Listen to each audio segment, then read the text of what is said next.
Brunner Sepp, wieder 3 Sekunden zu viel. Brunner Sepp, wieder 3 Sekunden zu viel. Das sagt ich. Timmy Boyd, 5 Sekunden spät. Was ist da los? 10 Sekunden spät. 12! Was ist da los? Hör mich jetzt bei mir selber. Das sagt ich. Ich höre mich selber, das ist gut. Das ist gut für uns. Herzlichen Glückwunsch. Wieso ist das umgefallen? Das weiß ich nicht. Brunner Sepp, Timmy Boy, merci dir. Rest vom Saufen. Habe! Jetzt, Birger, Micker, 20 Uhr, Sommerpause steht vor der Haustür. So schaut's aus. Jetzt drehst du vielleicht 2 Stunden runter, dann prügeln wir morgen den halben Tag die Tür her und dann, mach ich glaube ich auch jetzt so.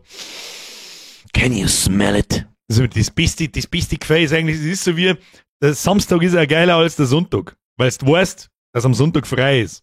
Ja, deswegen ist der Samstag potenziell ums 5-fache besser.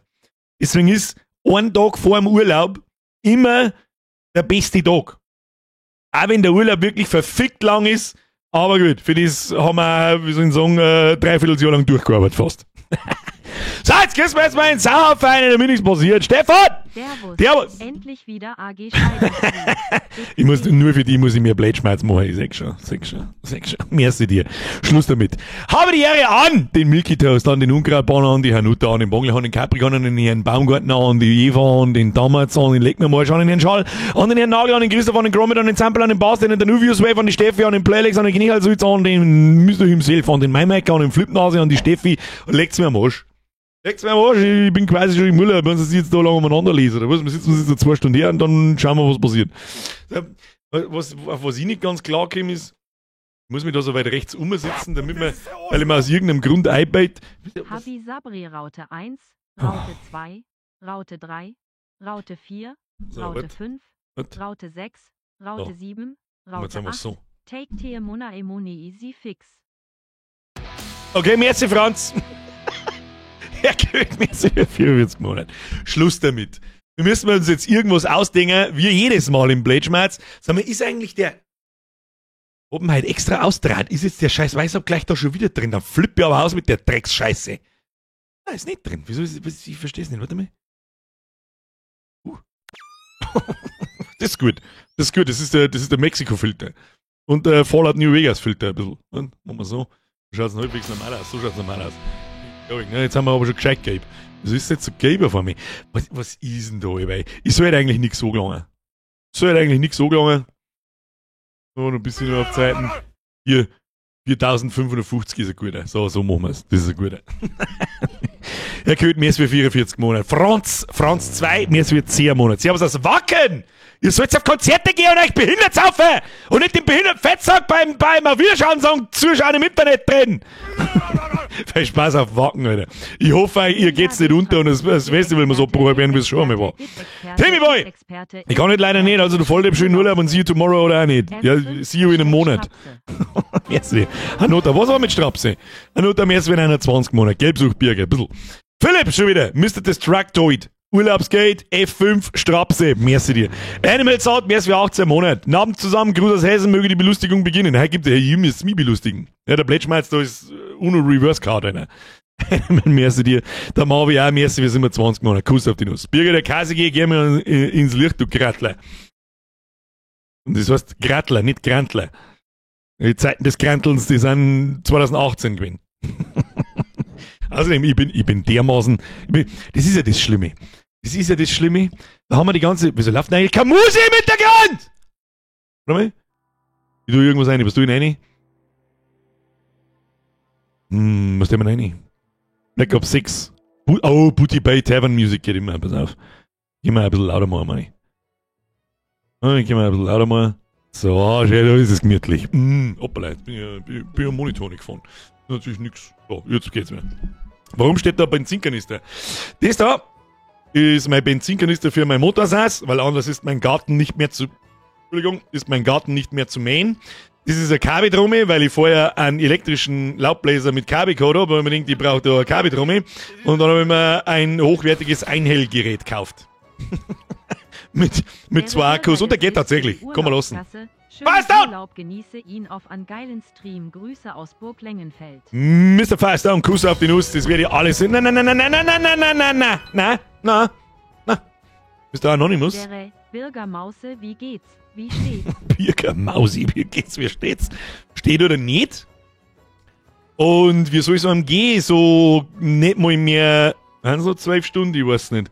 Sagen wir 16 Stunden, bevor der Urlaub beginnt, da richtig lange. Das Einzige, was mich richtig hart auffuckt, ist das Wetter, Alter. Seit 3 Wochen ist es absolut lächerlich. Das ist absolut lächerlich.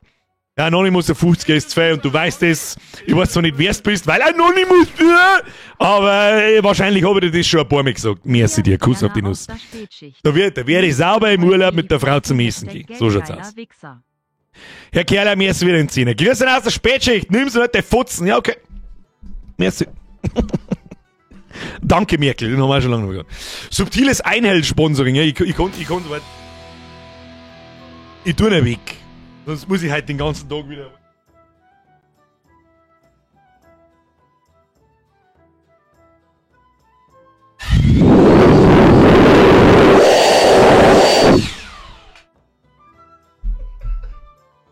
So, und jetzt können wir die Monitore wieder neu einstellen. So, hier, ja. Ich möchte dafür 2 hochwertige Bio-Pan-Toiletten hinstellen. Das ist in Ordnung. Das ist, das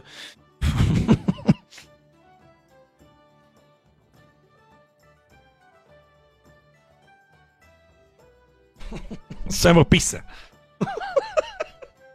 Was hab ich denn da jetzt rausblasen? Da schon hin, da. Ja, wie Teufel. Ein halber den Knädel. Ja, rest in peace, Mr. Headphone-User, dann kommen wir E-Mail.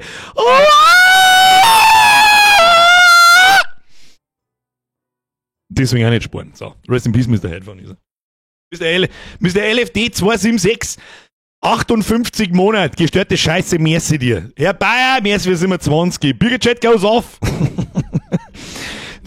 Merci für 27 Monate. Einfach mal blasen. Auch nicht schlecht. Bürger, Hobbyschmerz, potenzielles Bürger-Bitches-Motiv. Da muss ich schnell nicht schauen, was? Oder? Jetzt, wenn es halt nicht KI gemacht war. Und ich habe das Gefühl, das ist irgendwie KI gemacht. Oh, ist doch nicht KI gemacht, Jay? Oder du hast es gepanzelt und dann der KI gegeben. Oder du hast wirklich extrem viel Zeit dafür aufgewendet, Leute, ich sag's euch. Aber das ist ein bisschen zu anstößig, das dauert nicht lange, bis es wieder gesperrt wird.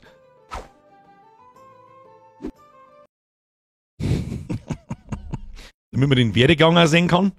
Warte mal.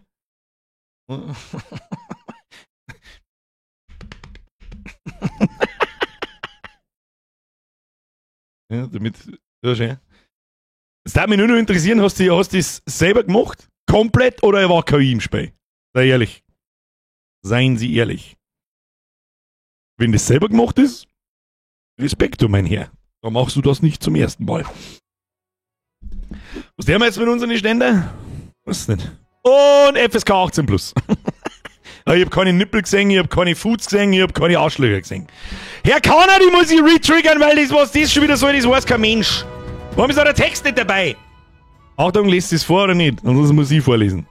Es wird Chana gesprochen, ist mir wurscht, du bist der Kanner. Das ist scheißegal, Alter. Jetzt heißt das recht Kanner. Das hättest du aber wissen können, du bist lang nur dabei. Grüß dich Gott, deine beste Community aus Weiß-Blau, darf ich mich mal eben vorstellen? Ich bin's, der Kanner. Einige kennen mich bereits aus Donos. Birger, es wird Kanner gesprochen. Ja, dann passt es. Aber ja, Abak ist okay. Plus, hab schon dein Shirt, liebe euch alle. Ja, Kanner, gut, dann sparen wir jetzt so einen Pulli gekauft, du Zipfel Adam. Merci dir, das ist 2. Kuss auf die Luz. So sieht's aus. Gesichtsgrätschen, die retriggert ich auch nochmal, weil sonst so ist es total umsonst.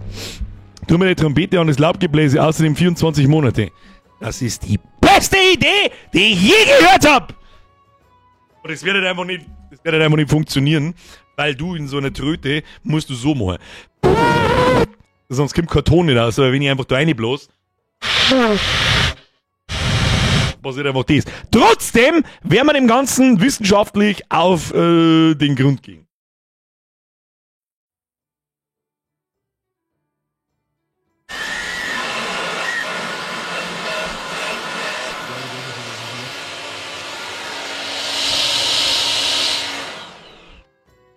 Andersrum?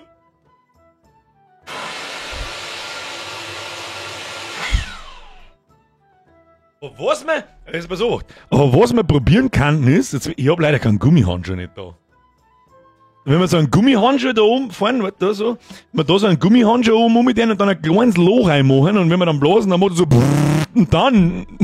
Das mag ich jetzt ausprobieren. Ihr müsst jetzt schnell warten. Da müsst ihr jetzt schnell warten, das hilft jetzt nicht. Ich glaube, ich weiß, wo er ist. Komm ich gleich wieder.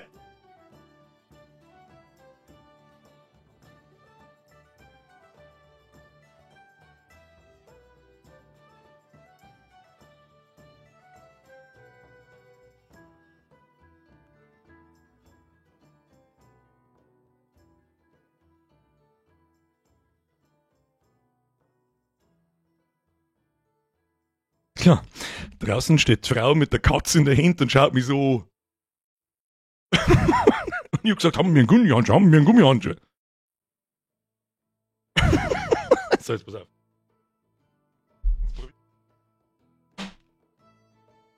Ja, jetzt probieren wir erstmal Folgendes. Ich habe leider Gottes keinen richtigen Gummihandschuh. Das ist so ein, weiß ich was das heißt, er ist schon gummig, aber nicht so richtig. Aber wir schauen wir mal.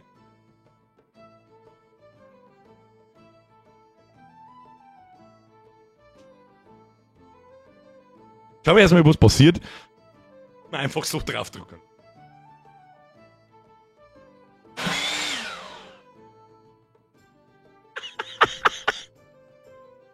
So, jetzt müssen wir da in so einen Finger müssen wir jetzt einen Schlitz reinmachen. Warte mal. So, haben wir alles da. In meiner Hobbythek?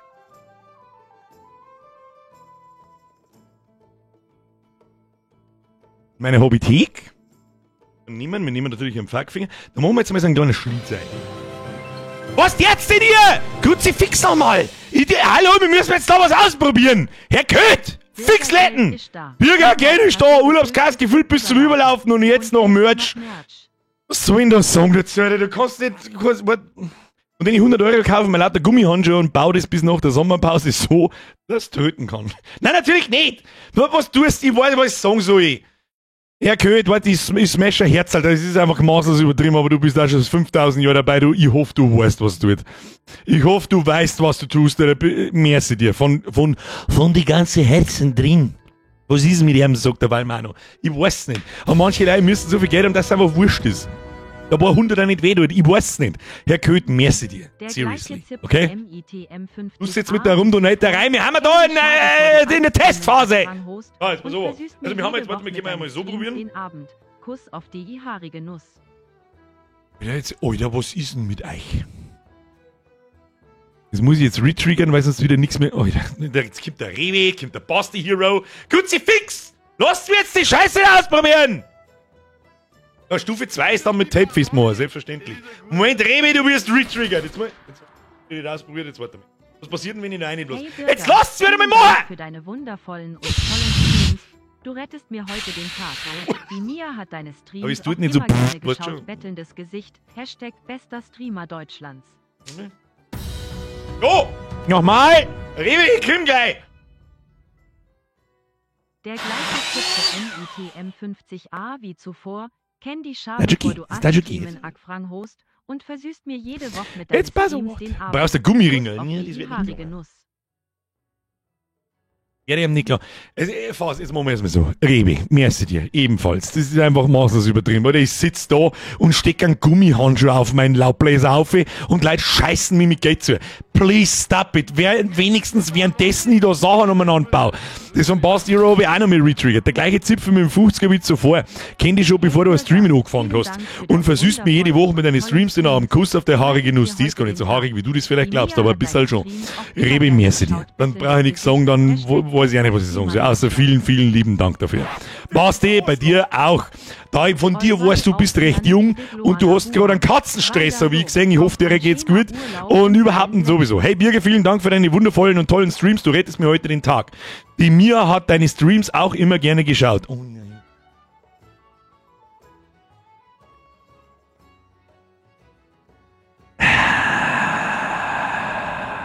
Herr Basti, das tut mir sehr leid. Ich bitte um Fs in den Chat. Jetzt. Währenddessen Big E das Ding da fest. Der Nuvius Messi wieder im Fünfer. Alle aufführen wie die kleinen Buben. Weiter so, auf und schönen Urlaub und einen geilen Plätschmal. Bis jetzt haben wir noch nicht zum Plätschmalz gekommen. Ich mach nur Scheiße. Basti, das tut mir sehr leid. Was? Bald haben wir in jedem Stream irgendwas Trauriges und ich sitze da und pick einen verdammten Gummihandschuh auf mein Laubbläser auf. Wie soll ich da damit umgehen? Sag! Ja, übrigens auch gerade nichts. Ich falle jetzt nochmal irgendjemand umeinander. An. So. Da. Haben wir mir doch da mit Sicherheit irgendwo ein Klebebandel umeinander. So, ihr habt ihr was zum tun?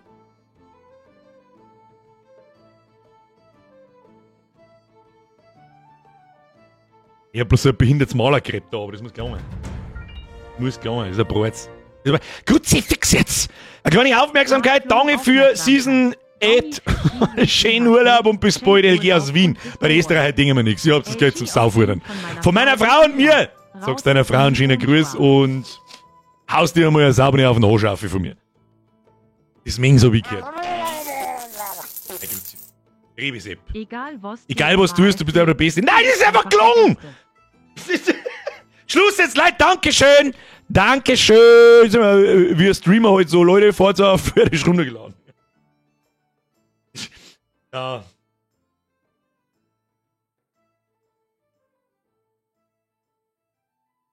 Einmal so, ich muss das professionell, warte, ich muss das weiter in Täter, damit ihr da auch was seht davon. Also wer gerade zugeschalten hat, falls da irgendjemand freiwillig zuschaut, ich weiß nicht. Das hier ist ein Laubbläser. Wir haben ja gerade auf der Suche nach einer Lösung, wenn man den Laubbläser mit der die Luft des umdreht. Wenn man die Tröte mit der Luft des Laubbläsers, das ist auch wichtig, Laubblösers, füttern. Ja, damit ich nicht mehr tröten muss. Und wenn das funktionieren soll, dann baue ich mir da so ein Gestell her und das ist dann in Zukunft, ist das dann da. Wenn ich einen neuen Laubbläser kaufe, das hilft eh nicht. Oh, wickeln! Wiggle. Vielleicht ein bisschen weiter oben, damit das eine Haltefläche hat, weiß ich nicht. Also, wenn das nicht gelangt, dann weiß ich es auch nicht. Wenn das nicht gelangt, dann weiß ich es auch nicht. Mr. Cinnamon, mehr als 21 Monate und 8.000 Herzl. Franz! Der Franz ist der neue Florian anscheinend. Franz! War überhaupt nichts, so wäre ich meine Unterlippen vergessen. Welcome to the squad, bitch. Franz, merci für die Mitgliedschaft. Habe die Ehre ab in den Chat, habe die Ehre. Franz! Wenn ihr mitmacht, kriegt das da rum in den Arsch. So, jetzt pass auf, schauen wir, was passiert. So.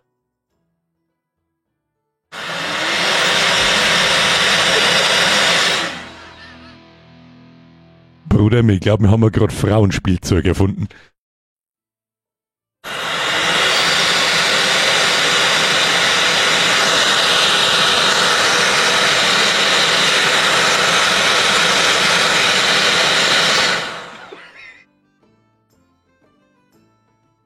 I'm gonna test it. Warum? Was ist es? Warum?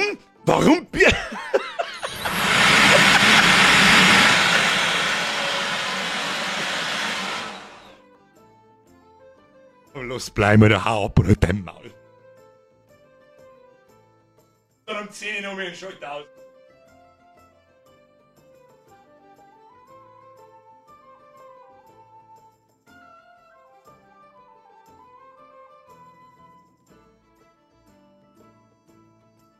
Und das ist der Arschloch!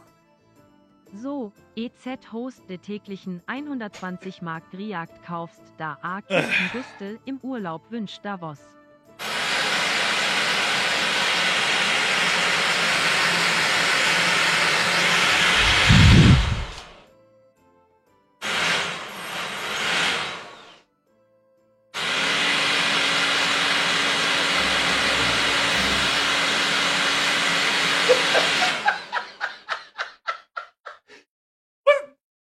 Was machen die da?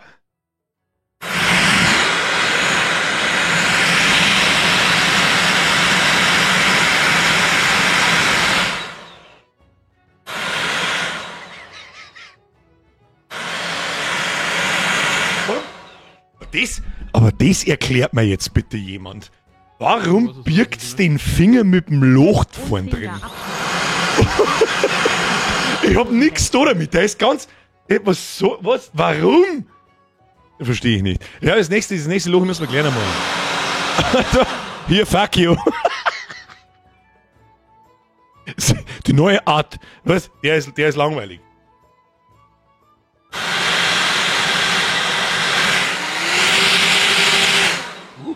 Oder nur eine zweite Stufe, was?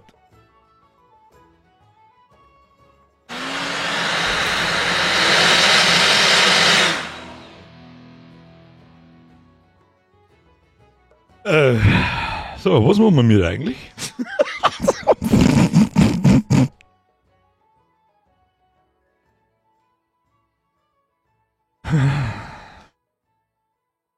Jetzt ist wieder Kopfhörer auf, okay? Bavarian Brain Rot. Mit Anlauf. Wenn wir der Zukunftsbürger verfluchen werden, wackel nicht so, da werden die Screenshots so scharf.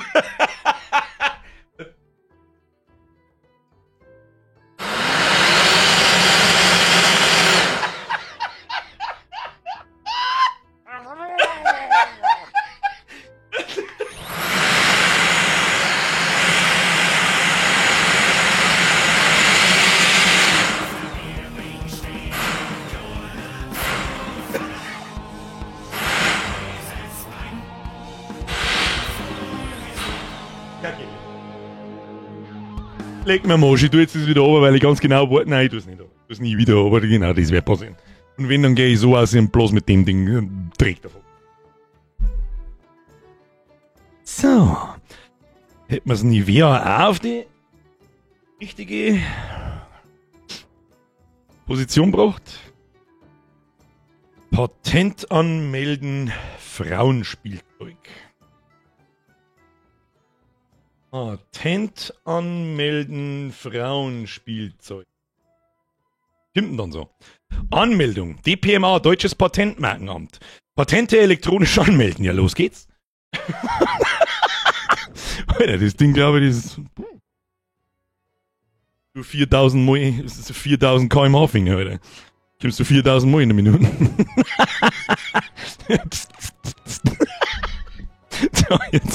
So, jetzt kriegt Julia. Julia, du kriegst es jetzt mit Folgendes. Merci für deine Mitgliedschaft, welcome to the squad. Stefan, merci mir für den Euro. Ein eindeutiger Grund, warum es mehr Plätschmann-Stories braucht. So habe ich Vollgas hergespuckt. Schmiedmax, merci für 48 Monate. Der Birgit, Schmiedmax hat wieder eine alte Sechser. Sie habt da wahrscheinlich letztes Mal mit Sicherheit den Tipp gegeben, andere im Heim haben auch schon die Dichter. Fertig. Eva, danke für den Fünfer. Jetzt einen Finger abschneiden, dann furzt das. Meinst du? Das können wir noch probieren, was? Das meinst du, ob das da mal anschaut? Das werden wir probieren. Versuch den Schnitt einzuschmieren. Ja, aber du, Entschuldigung, ich hab leider kein Schmieren da. Wir schneiden wir jetzt den Finger an. Warte, die Reisen an. Da größeres Loch ist, vielleicht geht's noch besser. Warte mal. Achtung. Wir haben jetzt da ganz low. Ich habe jetzt die Fingerkuppen abgebüdelt. Dann.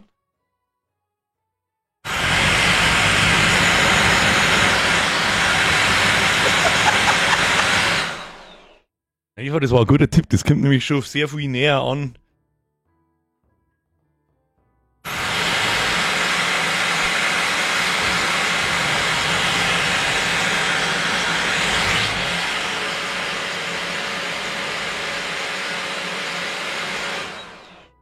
Bringt nichts. Ja, bringt nichts. Aber ich glaube,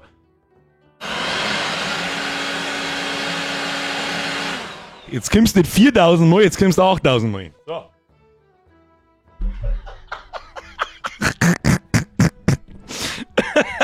Ja, danke dir. Herr Heimann, merci, einfach die geilsten 15 Minuten des Tages. Ja, meine ja, tu dich nicht um. Merci für 16 Monate. Nur mit der Rewe, merci. So, jetzt hast du Jetzt hast du die täglichen 120 Mark gekriegt. Kaufst du eine Kiste Gustl im Urlaub, wünschst du was. Ich glaube, das kriege ich bei mir im Urlaub nicht. Wenn wir mir fortfahren. Wir fahren übrigens fort. Aber Kasten Gustl ist ja stets zu Hause. Ich bedanke mich für die... Das kostet nicht. Ich kann nicht mehr 3 Kasten Gustl kaufen. Ich weiß nicht, was bei dir Kasten Gustl kostet. Bist du deppert? Rewe, merci dir. Gina, im ersten Jahr 38 Monate. Ich freue mich schon die ganze Woche auf den Blätschmerz. Ich wünsche allen einen schönen Urlaub, wenn es dann soweit ist. Dann noch einen Jungbauer Franz habe ich noch gesehen. So, jetzt pass auf. Was meinst du, was Birgit sagt, wenn es reinkommt und die so sagt, die hat mich gerade gesehen beim Ausgehen so und hat mich so angeschaut. Ich habe sie gerade gesagt, wie sie mich angeschaut haben. Adapt, improvise, overcome. Aber dritt bin ich auch mal wieder live dabei, aber gleich wieder weg auf einen schönen Stream. Herr Fancy, du hast den Shit, das Beste vom Stream gerade versammelt. Die da so 10 Minuten zurücklaufen lassen, wenn ich drüber. Wie schaut's aus im Podcast? Kommt doch mal wieder was. War immer mega zum Zuhören. Nope. Hast das Ed Video Birger. von Transport FIFA Was? 3 von heute Nachmittag im Gaming-Schmatz-Show angeschaut? Ja. Bin übrigens Show 33, aber danke fürs Jüngermachen, grinsender Smiley. Dann hab ich irgendwen anders im Kopf gehabt. Dann hab ich die verwechselt. Dann hab ich die definitiv verwechselt. Ich weiß gerade aber nicht, wen ich dann meine. Das versuche ich mir gerade Hi-Oida. zusammen zum Spinnen. Oida. Und D-I-N-O-D-O-N-O. Basti, nochmal, tut mir wirklich sehr leid. Und tut mir, es ist ja nichts Schlimmes, wenn man jemanden verhindert. Jetzt hört's auf, 50 kann man an zum Scheißen, Kruzifix einmal! Zeug überwältigt an schöner Urlaub. Das ist schon wieder jeder daheim. Wir haben doch einmal eine How-to-Sauf-Maschine gemacht.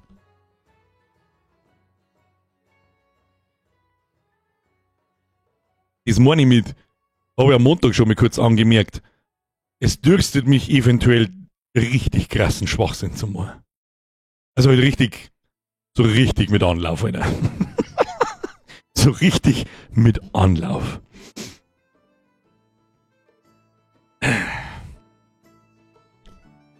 Ein DLC zu How to Car hin. Tobi, merci dir. Es ist sauber 2 und du weißt es. Dankeschön. Ich hoffe, du hast auch Urlaub und hast auch einen schönen Urlaub. Domi! Just merci, Alter! Merci dir. Just merci. Dino Dono, ja, ganz wichtig. Bei Schwachsinn bin ich dabei. How to Fist Machine. In welche Richtung Schwachsinn? Genau in das, was wir gerade gemacht haben. Genau in das, was wir gerade gemacht haben. Und weißt du, was habe ich so ein bisschen, kommen wir mal ein bisschen aus dem Nähkästchen plaudern, also ist das nicht, das machen wir halb im Blättschmerz. Selbstverständlich überlege ich die ganze Zeit, ich hätte schon Bock aufs Video machen, aber mir fehlt das Format. Aus irgendeinem Grund bin ich oder habe ich mich selber in den letzten Jahren, weil ich nun mal auch, ich sage jetzt einfach mal so, ich bin jetzt mal so frei, von Erfolg gekrönt waren. So ist das ja nicht. Ich meine How-Tos haben was weiß ich, wie viele Millionen Aufrufe, meine Kruzifix auch. Und immer wenn ich mir was ausdenke, so mit, das war eigentlich ein lustiges Video, dann fange ich unterbewusst und bewusst gleichzeitig so krass zum Überlegen ist das Format tauglich? Kann man da mehrere Videos draus machen? Aber wenn das gut ankommt, dann muss natürlich mehrere machen. Das ist absoluter Schwachsinn. Glaube ich. Aber ich bin da so krass festgefahren, dass ich nicht aus der Scheiße rauskomme. Das muss ja How-To werden. How-To hat immer, und dann, selbst bei den How-Tos machen noch, hat's mich so genervt. Das muss immer 3 Phasen haben und das muss so sein und das muss so sein. Das ist doch eigentlich total scheißegal, Alter. Mach einfach irgendeinen Bullshit, oder mach irgendwo, keine Ahnung. Hier, wann kommt How to Fist Machine? Ja, keine Ahnung, irgendeinen sinnlosen Scheiß. Obwohl ich mich selber aber halt auch irgendwo drüber lustig mache, dass das, ja gut, da ist zumindest ein wenig Arbeit dahinter und man hat sich Witze ausdenkt oder irgendeinen Blödsinn zu machen. Aber keine Ahnung, ich weiß nicht, wie ich sagen soll. How to Tüte bauen. Das ist nicht so. Ich baue mir selber keine Tüten. Ich drehe mir einfach in meine normale Zigaretten ein. Fingerspitze alleine Gusel, fertig. Da rauche ich 2, 3 in der Nacht und dann schlafe ich wie ein Stein. So sieht's aus. Ja, von hinten! Ja! Ausrufezeichen 1! Die Welt braucht mehr Schwachsinn! Irgendwann, ich weiß nicht, ich habe es jetzt 3 Jahre lang ausgesessen, dass ich keine Videos mache. Weil ich so festgefahren bin, weil ich auch selber so ein bisschen glaube, dass die komplette Community von mir erwartet, dass das dann Kruzifix-Formate sind. Dass das dann How-To-Formate sind oder...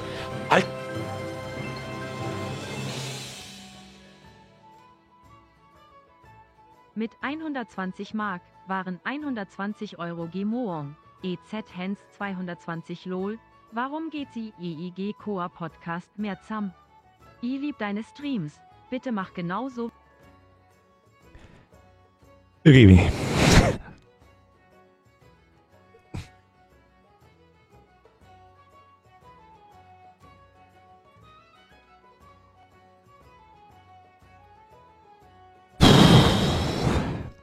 Ich hoffe, du weißt, was du tust.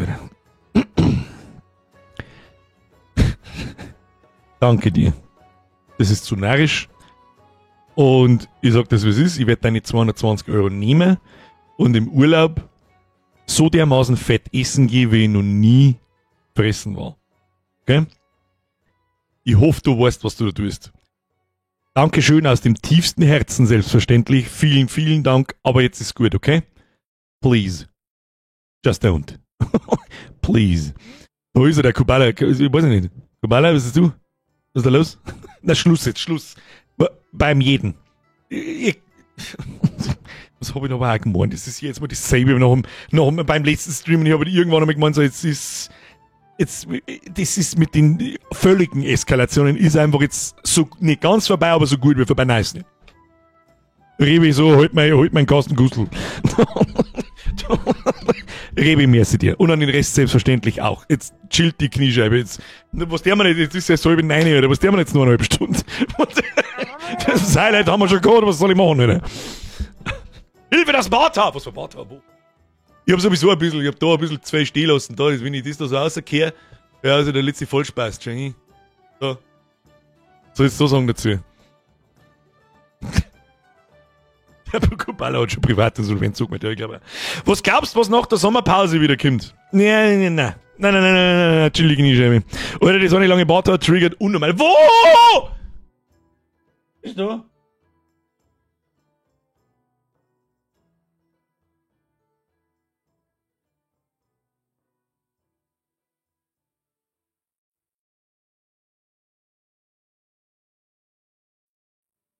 Wie verkehrt ist zum Erwischen, ist gar nicht so schwer.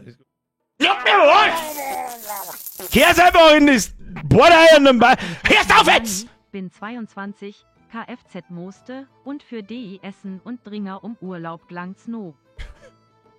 Also mit 22 am Meister haben, gut, dann ringt's bei dir mit 22 auch das Geld von mir, aber mit 22 weißt du noch nicht, was du damit tust. Darum sage ich dir jetzt halt, gib's nicht dem fetten Trottel im Internet. Zumindest nicht so viel. Das ist jetzt ein gut gemeinter Rat von jemandem, der fast doppelt so alt ist wie du! Rebi, merci dir. Schluss jetzt, im Ernst jetzt. Aber perfekt zu meinem Urlaub. Was? Sie haben es benannt, how to Bordhort zupfen. Fast Metashi Double. Ich weiß nicht, wie der Metashi ist. Wohin geht's in den Urlaub? Was glaubt's denn? Jolaila, was glaubt's denn, wo es hingeht? Ich muss mit da unten mitten einer sitzen, weil ich da. Ja, passt. Olivia fragt nochmal, wo ist was so? Hast schon was von Lethal Company gehört? Falls nicht, schaust dir bitte an. Hab ich gehört, ist auch auf der Wunschliste drauf. Das ist ein Koop-Horror-Spiel, ich weiß. Aber, da gibt's ein großes Aber. Für mich gibt's keine Koop-Horrorspiele. Sobald da andere Leute mit dem Spiel sind, ist's nicht mehr schlimm.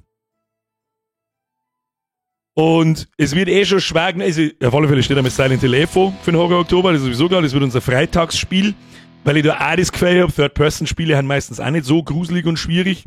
Was hat er von hinten? Habe ich die übersehen oder was? Tatsächlich, ja von hinten, merci dir. Die 3 wichtigsten Propheten, der Prophet des Schwachsinns, des Unsinns und des Irrsinns. Ja.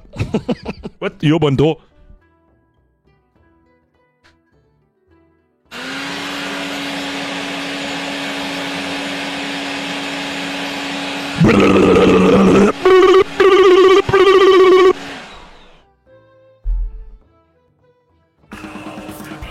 Jetzt geht.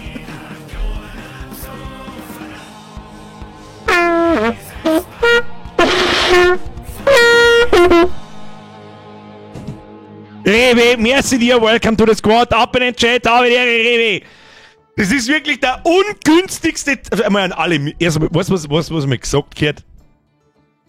Wenn du mir wann haben wir angefangen? Das musst du dir mal vorstellen, wir haben vor 8 Jahren angefangen. Vor über 8 Jahren. Im Mai vor 8 Jahren. Da kennzeichnet ich so, wann das da alles begonnen hat. Ah, da ist Autoleberkäse gekommen und dann ist es losgegangen. Seit 8 Jahren, wenn du mir vor 8 Jahren gesagt hast, dass da irgendwann Gut, jetzt heute nicht, aber am Montag waren wir über 1000, letzten Mittwoch waren wir über 1000, letzten Montag waren wir über 1000. Und ich bin mir ziemlich sicher, und ich bin ziemlich sicher nicht, aber relativ zuversichtlich, dass wir über den Winter, es ist im Sommer, ist immer ein bisschen weniger, dass wir über den Winter regelmäßig wieder 1200, 1400, je nachdem, im Oktober, möchte ich es gar nicht wissen. Ich hoffe, dass wir vielleicht einmal 2000 Leute sind, das war natürlich geil. Wenn mir da irgendjemand gesagt hätte, da sitzen eine beträchtliche und bemerkenswerte Anzahl an Leuten, die da erstens bei deiner Scheiße zuschauen und nicht bloß so eine Stunde lang, weil du mal kurz was Lustiges gemacht hast, oder 2 Stunden lang oder 4 Stunden lang, sondern nach über, wie viele Streams müssten das sein? Das sind so 100 im Schnitt pro Jahr. Sitzen 800 Streams lang Leute da. Da werden Leute schließen Mitgliedschaften ab. Es ist eine monatliche Zahlung, weil sie gut finden, was du machst. Und du wirst nicht drum betteln, du wirst keine Werbung dafür machen müssen, nichts davon. Es ist absolut insane. Ich weiß immer noch, nach 8 Jahren nicht, kann ich es nicht fassen, was hier eigentlich immer noch passiert. Und dass ihr immer noch da seid, dass ich, vor allem, und das muss ich auch ganz ehrlich sagen, dass ich immer noch Bock hab, das zu machen. Ich habe noch nie, glaube ich, so lange irgendwas gemacht. Ja, das ist so schön, weil es so schön abwechslungsreich ist. Das ist halt, aber, dass ich da nicht liege, sagt man vielleicht an meine How-To- und Kruzifix-Videos, weil irgendwann ist es mir einfach zu blöd. Und dann mag ich auch nicht mehr. Und trust me, ich hätte in der Zeit noch 50 vielleicht nicht, aber noch 30 How-Tos mehr rausrotzen können und jeden Scheißdreck in ein Kruzifix verwandeln können, bloß damit jede Woche 2 Videos kämen, bloß dass ich nicht 1 Million, sondern 2,5 Millionen Aufrufe hab. Aber ich will halt nicht. Ich will halt nicht. Verstehst? Und dann höre ich halt einfach auf. Natürlich ist in mir so ein bisschen irgendwie jetzt schon Bock. Bist denn die famegeile Biatch. Ist halt so. Sonst hätte ich das da auch nicht machen. Oder jeder YouTuber ist irgendwo eine famegeile Biatch. Und keine Ahnung, es ist irgendwie was Komisches. Das ist halt once in a lifetime. Once in a lifetime. Hey Birger, wie viele Mitglieder sind wir denn eigentlich? Sauber zu viel. Die Zahl habe ich noch nie genannt, die werde ich ja niemals nennen, weil sonst wird noch mehr geglaubt. Oh, ihr seid sauber zu viel. Was ist mit der Sommerpause-Video? Und das ist der Arschloch. Kruzifix jetzt, Rebi. Buram. EZ haut's amö auf ein Like und Abo-Button. Ich glaube nicht, dass irgendjemand ohne Abo da ist. Bayern, den's gibt. Unterstrich. Bloß weil ich Videos über Leberkassen so gemacht habe, bin ich nicht der brutalste Bayer, den es gibt. Das ist immer das Allerwichtigste. Kann mich nur erinnern, wie ich damals das ist nur Bier gesehen habe. Das ist wirklich lange, das ist 14 Jahre her. Meli, das ist 14 Jahre her. Das war 2011. Fast 15. Geleck mich am Arsch. Das ist übrigens mein meistgeschautes Video. Da hat wahrscheinlich jeder normale Mensch sagen, es ist eigentlich How to Leberkäse oder das Kruzifix mit den Preisenkinder, aber nein, es ist eins von vor 15 Jahren, wo mich kein Schwanz nicht kennt hat und überhaupt sowieso, es ist das Bavarian 300 Video. Aber gut, wenn man glaube ich, How to Leberkäse vor allem auf alle Plattformen mitnimmt, die ich gar nicht weiß. Ich möchte gar nicht wissen, wie viele Leute das Video runtergeladen haben, per WhatsApp verschicken. Wie oft, dass das auf Facebook, auf anderen Seiten teilt worden ist. Das ist das einzige Video, wo ich nur so ein bisschen base bin. Normalerweise habe ich da ein Riesenproblem damit, wenn jemand meine Videos klaut und irgendwo auf seine Scheißdreckseiten umeinander post. Was ist denn da jetzt?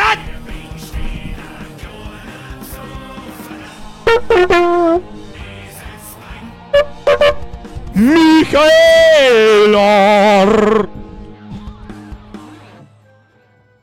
Eigentlich wollte ich vorher zu den ganzen Mitgliedern sagen, heute ist der dümmste, der schlechteste und auch dümmste Zeitpunkt, Mitglied zu werden, weil ich jetzt dann 4 Wochen nicht da bin.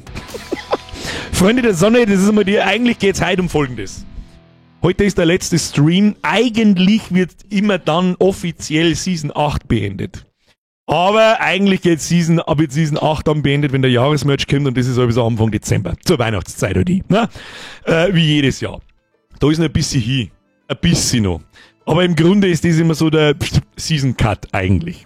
Aber gut. Herr Rieger, merci für 51 Monate. Servus miteinander, ich mag auch noch 51 Monate noch Züge! Die und alle anderen China. Oder ich mag Züge. Ja, von hinten. Wir verzählst das eigentlich deinen Steuerberater und dem Finanzamt. Die müssen sich ja so, what the fuck ist da los, denken.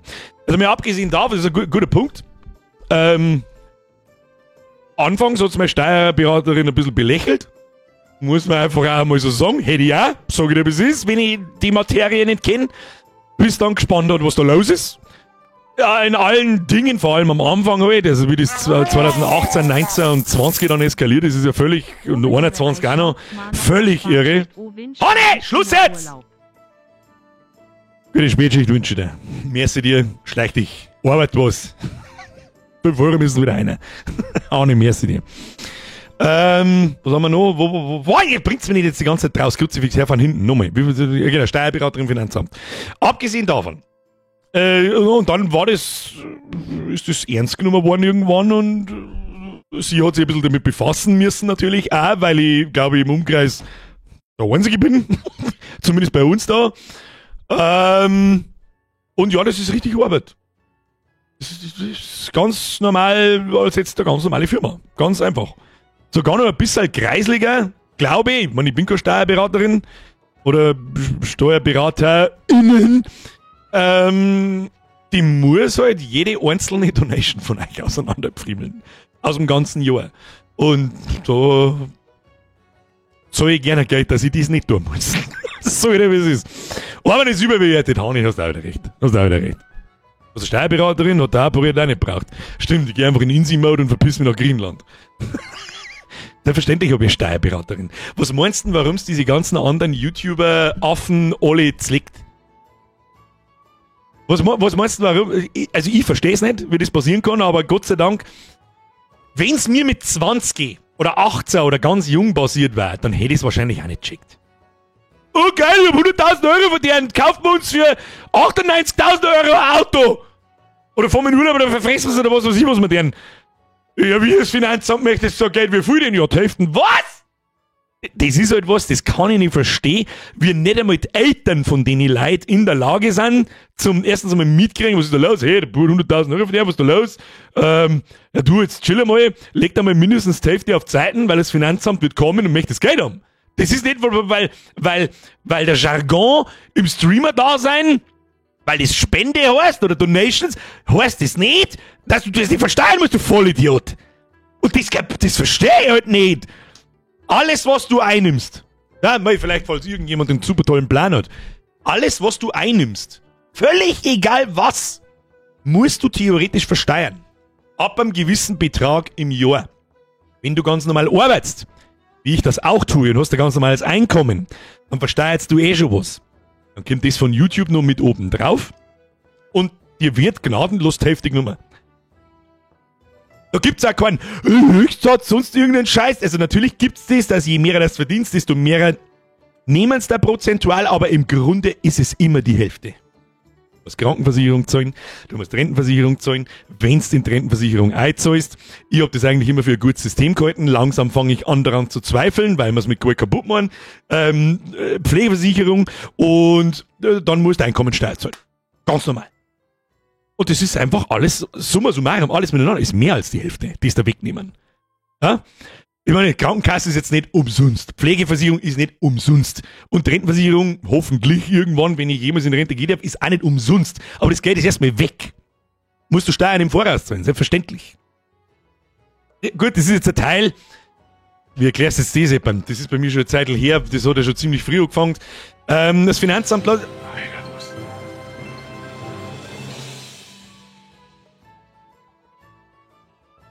Der V8 BMW ist zurzeit kaputt, also frisch mal Stuttgart raus diese Pläne an dem restliche Jahr. Wie GSOGT Shut Up and Tal My Money und gönn da an schöner Urlaub.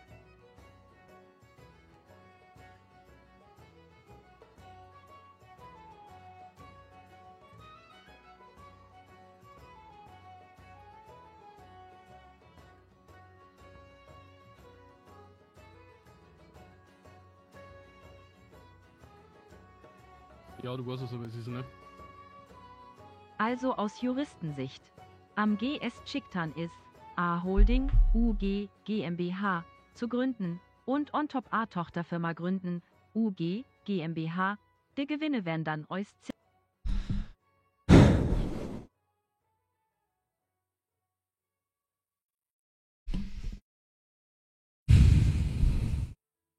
Rewe. Ich lese nochmal vor. Der V8 BMW ist zurzeit kaputt, also fries mein Spritgeld. Da ich von Autos absolut keine Ahnung nicht habe. Ich habe keine Ahnung. V8 BMW kann 5 Euro kosten, der kann aber auch 500.000 Euro. Ich weiß es nicht.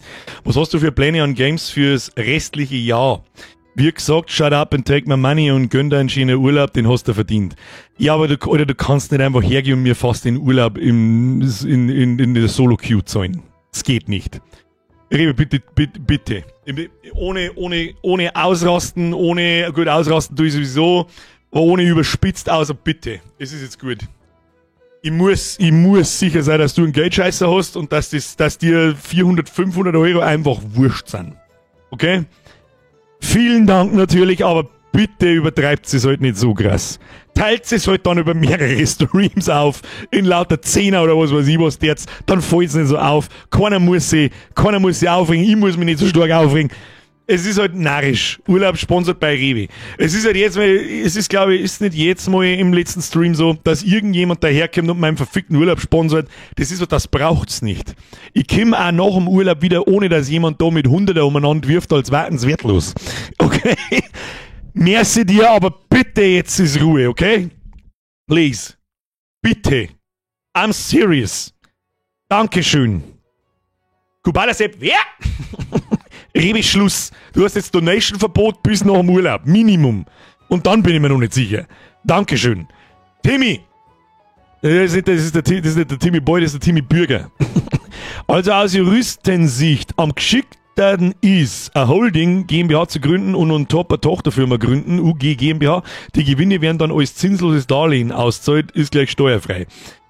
Ich bin mir auch ziemlich sicher, dass das manche Leute deren so. Ich weiß nicht, ob das jetzt richtig ist, ob das wirklich funktioniert oder nicht. Ich habe mich mit so einem Scheiß nicht befasst. Ganz ehrlich, von Anfang an, ich habe keine Scheiße hier betrieben. Ich habe nicht irgendwo Schwarzgeld eingenommen. Es geht in einem Streamer und YouTuber oder Influencer da sein, wie auch immer, geht das sowieso nicht, weil du dein Geld nur verdienst über alles, was absolut nachvollziehbar ist. Und was ich eigentlich hinaus wollte ist, Freunde der Sonne, ihr habt es finally nämlich geschafft. Weißt du, wer Betriebsprüfung am Sack hat?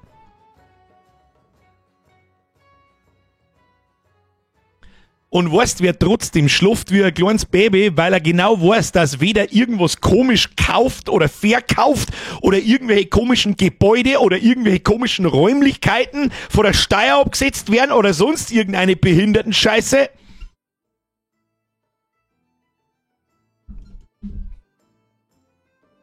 Stimmt natürlich erst einmal von jemand schreibt Uff, einer schreibt Haha, einer schreibt F, der Ernst und keine Ahnung. Na sauber, trotzdem lästig. Das ist absolut richtig, kostet mir bloß wieder Geld. Da kümmert sich die Steuerberaterin drum, das kostet nur wieder Geld. Aber, da kann jetzt ich nichts dafür, da kennt ihr sehr wahrscheinlich auch nichts dafür. Es ist ja nicht irgendwas, es hat ja nicht davor mir 100.000 Euro vom Himmel runtergekriegt, da kommt das Finanzamt dann nämlich meistens und sagt, ja, was ist das? Dann sag ich das. Dann sagen die, das glaube ich nicht. Dann sag ich, doch da. Und dann sagen die, okay, passt. Tschüss dann. Aber, also erstens, es wird nichts fehlen hier. Null. Also da müsstet ihr schon grob irgendwas übersehen haben. Aber es gibt sehr wahrscheinlich einen Grund dafür. Ich weiß nicht, ob es irgendjemand, das ist sogar in den Nachrichten gekommen. Und zwar gibt's da ich nenne es jetzt einfach mal Bataillon, ein eigenes Finanzamt oder Polizisten oder was, oder Polizei, ob das macht, weiß ich nicht, aber ich glaube, das Finanzamt in Frankreich, ein eigenes Bataillon, die sich ganz gezielt seit ein paar Wochen nur über Influencer hermachen. Warum? Das war in NRW, ja, das war ja nur naheliegend, wenn das deutschlandweit dann passiert. Weil wenn ich allein in NRW über 500 von diesen Influencer-Spasten dabei erwisch, dass die irgendwelche sonderbaren Gebäude in Dubai und keine Ahnung was für eine Scheiße angeben und damit Steuern hinterziehen noch und nöcher, dann ist nur, wie soll ich sagen, die Influencer-Taskforce. Ja, so ungefähr. Und dann erwischt es mich natürlich auch. Weil vor allem, ich habe 2018, glaube ich, oder 19, auf einen Schlag schon mit das ist jetzt keine Betriebsprüfung gewesen, aber zwei Steuerprüfungen gehabt. Und da haben gesagt, so, ja, das ist ja gut, passt. Deswegen wundert es mich und vor allem auch meine Steuertante. Das war jetzt eigentlich, das ist ein zu negativer Begriff, das ist eine sehr nette Frau. Und die hat ja wirklich Ahnung. Kann sie das genauso nicht ganz erklären. Alter, wo kommt die jetzt? Was sind die jetzt vor mir? Aber ich meine, die Firma, ich nenne es einfach mal Firma Birger, die gibt's seit 8 Jahren und normalerweise kommt das Finanzamt so nach 2, 3, 4 Jahren, je nachdem wie krass das läuft oder nicht, und kommt mit einer Betriebsprüfung. Und nicht erst nach 8. Aber gut. Geht's da nicht nur um schlappe 300 Millionen? Ja, natürlich. Angeblich um die 300 Millionen Steuer. Ja. Das nur in NRW. Glaubst du, dass dann das bayerische Finanzamt da sitzt und sich denkt, oh ja, ich glaube, das ist bei uns nicht so. Und damit erwischt es uns halt einfach wahrscheinlich flächendeckend alle, die nicht, sag ich jetzt einmal, als, wie sagt man, da gibt es einen Begriff dafür, als Liebhaberei gelten. Ja, und als Liebhaberei giltst du, glaube ich, wenn du im Jahr unter 2.000, 3.000, 4.000 Euro oder irgend sowas macht, dann interessiert das Finanzamt nicht. Kann ich auch noch, weil du kannst ja jeden nachgehen, der irgendwo einen Tausender verdient. Noch einmal im Jahr. Das ist eh klar. Aber da, das ist ja, also die gönnen auch nichts. Also, dass das Finanzamt, es gibt das schönste, das ist kein Sprichwort, aber den schönsten Satz, den ich zum Finanzamt gelesen habe, ist, und deswegen freut mich das auch für diese Influencer-Spasten, die da irgendwelche Scheiße meinen, sie sind super gescheit und kennen keine Ahnung, was da mit einem Geld tun und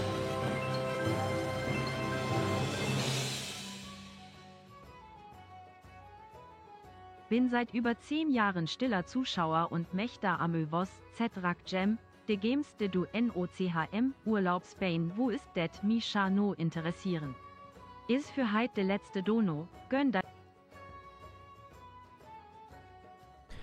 Bruder, ich weiß nicht, was ich sagen soll. Das fühlt sich ein bisschen so, als hättest du das vorbereitet. Ich kann es immer und immer nur wieder sagen. Was zur verfickten Hölle machst du da? Ich hoffe, du weißt, was du tust. Auf zu Rewe. Rewe-Sponsoring. Rewe, merci dir. So, jetzt nochmal. No, Leute, Schluss jetzt generell mit Donations. Schluss damit. Rewe, merci dir. Das ist der Urlaub. Ja, mein Urlaub hat mich ungefähr genau das gekostet, was du jetzt da hergeschissen hast. Ich bin nur eine Woche übrigens fort. Und wirklich bloß eine Woche, weil wir nicht länger kennen. Normal haben wir im August 10 Tage weg. Was wir spielen nach der Pause, da kommen wir gleich dazu, her auf alle Fälle nicht auf mich zu nerven, falls ich es jetzt wirklich vergieße, aber ich bin jetzt gerade in diesem Finanzscheiß. Und in den normalen Chat hinein, nicht per Donation, okay? Vielen Dank. Ich weiß nicht, was ich sonst sagen soll. Mr. Rewe, ich weiß nach 8 Jahren noch nicht, wie ich auf sowas reagieren soll, wie reagierst du auf sowas? Ich weiß es nicht. Ich weiß, es ist absolut utopisch. I'm the king!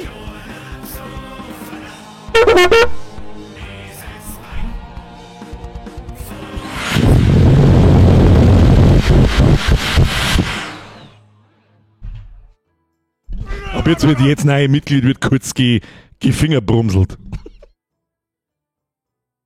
Mr. I'm the King, merci für die Mitgliedschaft, welcome to the squad. Timmy Boy, merci für den Zwickel Jackson, merci für den Euro.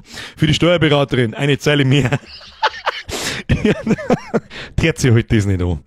Reden wir gleich drüber, was wir nach der Sommerpause spielen. Es steht noch nicht allzu viel fest, aber es geht. Stipper! Schönen Urlaub! Du, für einen Fünfer, da krieg ich einen sauberen Cocktail in Kreta, das sagt er ich. Ich bin nicht gefingerbrumselt worden. Michaela! Nudelbox mit Hähnchensponsor.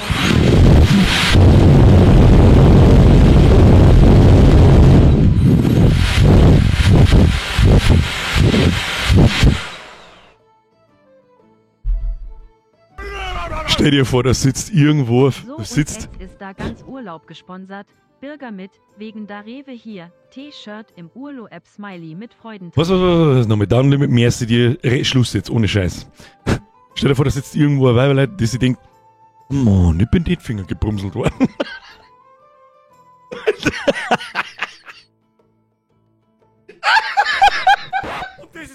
Jetzt hört's halt endlich auf damit! Ist ja gut jetzt! Garantiert. Da Tod und Ass Finanzamt. Das stimmt, das wollte ich erzählen. Merci dir. Schluss jetzt. Schluss jetzt. Lass mir das Thema fertig machen, damit ich am Rewe wenigstens seine scheiß Frage beantworten kann. Da rennen sie umeinander, diese ganzen super gescheiten Super-Influencer, und meinen, sie sind Gott was. Und haben wir wieder so ein bisschen aus dem Nähkästchen plaudern, meinst du, dass mir das anders gegangen ist, das wie das alles angefangen hat. Ich bin ein ganz normaler Dude, Alter. Was soll ich machen? Ich hab nicht recht gut verdient. damals. Muss man auch dazu sagen. Da ist nicht das Geld vom Himmel runtergefallen. Und dann passiert das auf einmal. Und dann kriegst du einen Ego-Boost, der seinesgleichen sucht. Muss man auch einfach einmal dazu sagen. Du kriegst nur Zuspruch. Nur. Was weiß ich, wie viel Scheiß. Ich möchte gar nicht wissen, wie es da die richtig Großen geht. Da bin ja ich ein Würstchen dagegen. Das ist ja lächerlich, was ich hier betreibe. Aber wir haben halt natürlich auch etwas eingegrenzt durch unseren Dialekt und so weiter. Und für das ist absolut insane. Absolut insane, was da in den letzten 8 Jahren, vor allem in den ersten 3, 4, was da passiert ist. Und dann kriegst du einen Höhenflug. Das ist einfach so. Du meinst, du bist der liebe Gott. Du meinst, du weißt alles, du kannst alles, was du angelangst, wird zu Gold. Das ist, und da habe ich auch zum Kämpfer gehabt damit. So ist das nicht. Ja, braucht man nicht schmerzen. Ja, es war halt aber irgendwie, also machen ein Format, bumm, geht Vollgas viral. Ja, was, das kann man mit Musik machen. Bam, geht Vollgas viral. Kann man das mal, und so ist völlig eskaliert. Natürlich hast du dort zum Kämpfer damit. Und deswegen kann ich mir sehr gut vorstellen, wenn das auf einem Level das 10-mal oder 30-mal so groß ist, wie das, was mir da passiert ist. Nehmen wir mal einen Monte. Oder was weiß ich nie wen. Ist ja vollkommen wurscht. Monte ist schon noch mehr ganz andere Hausnummer.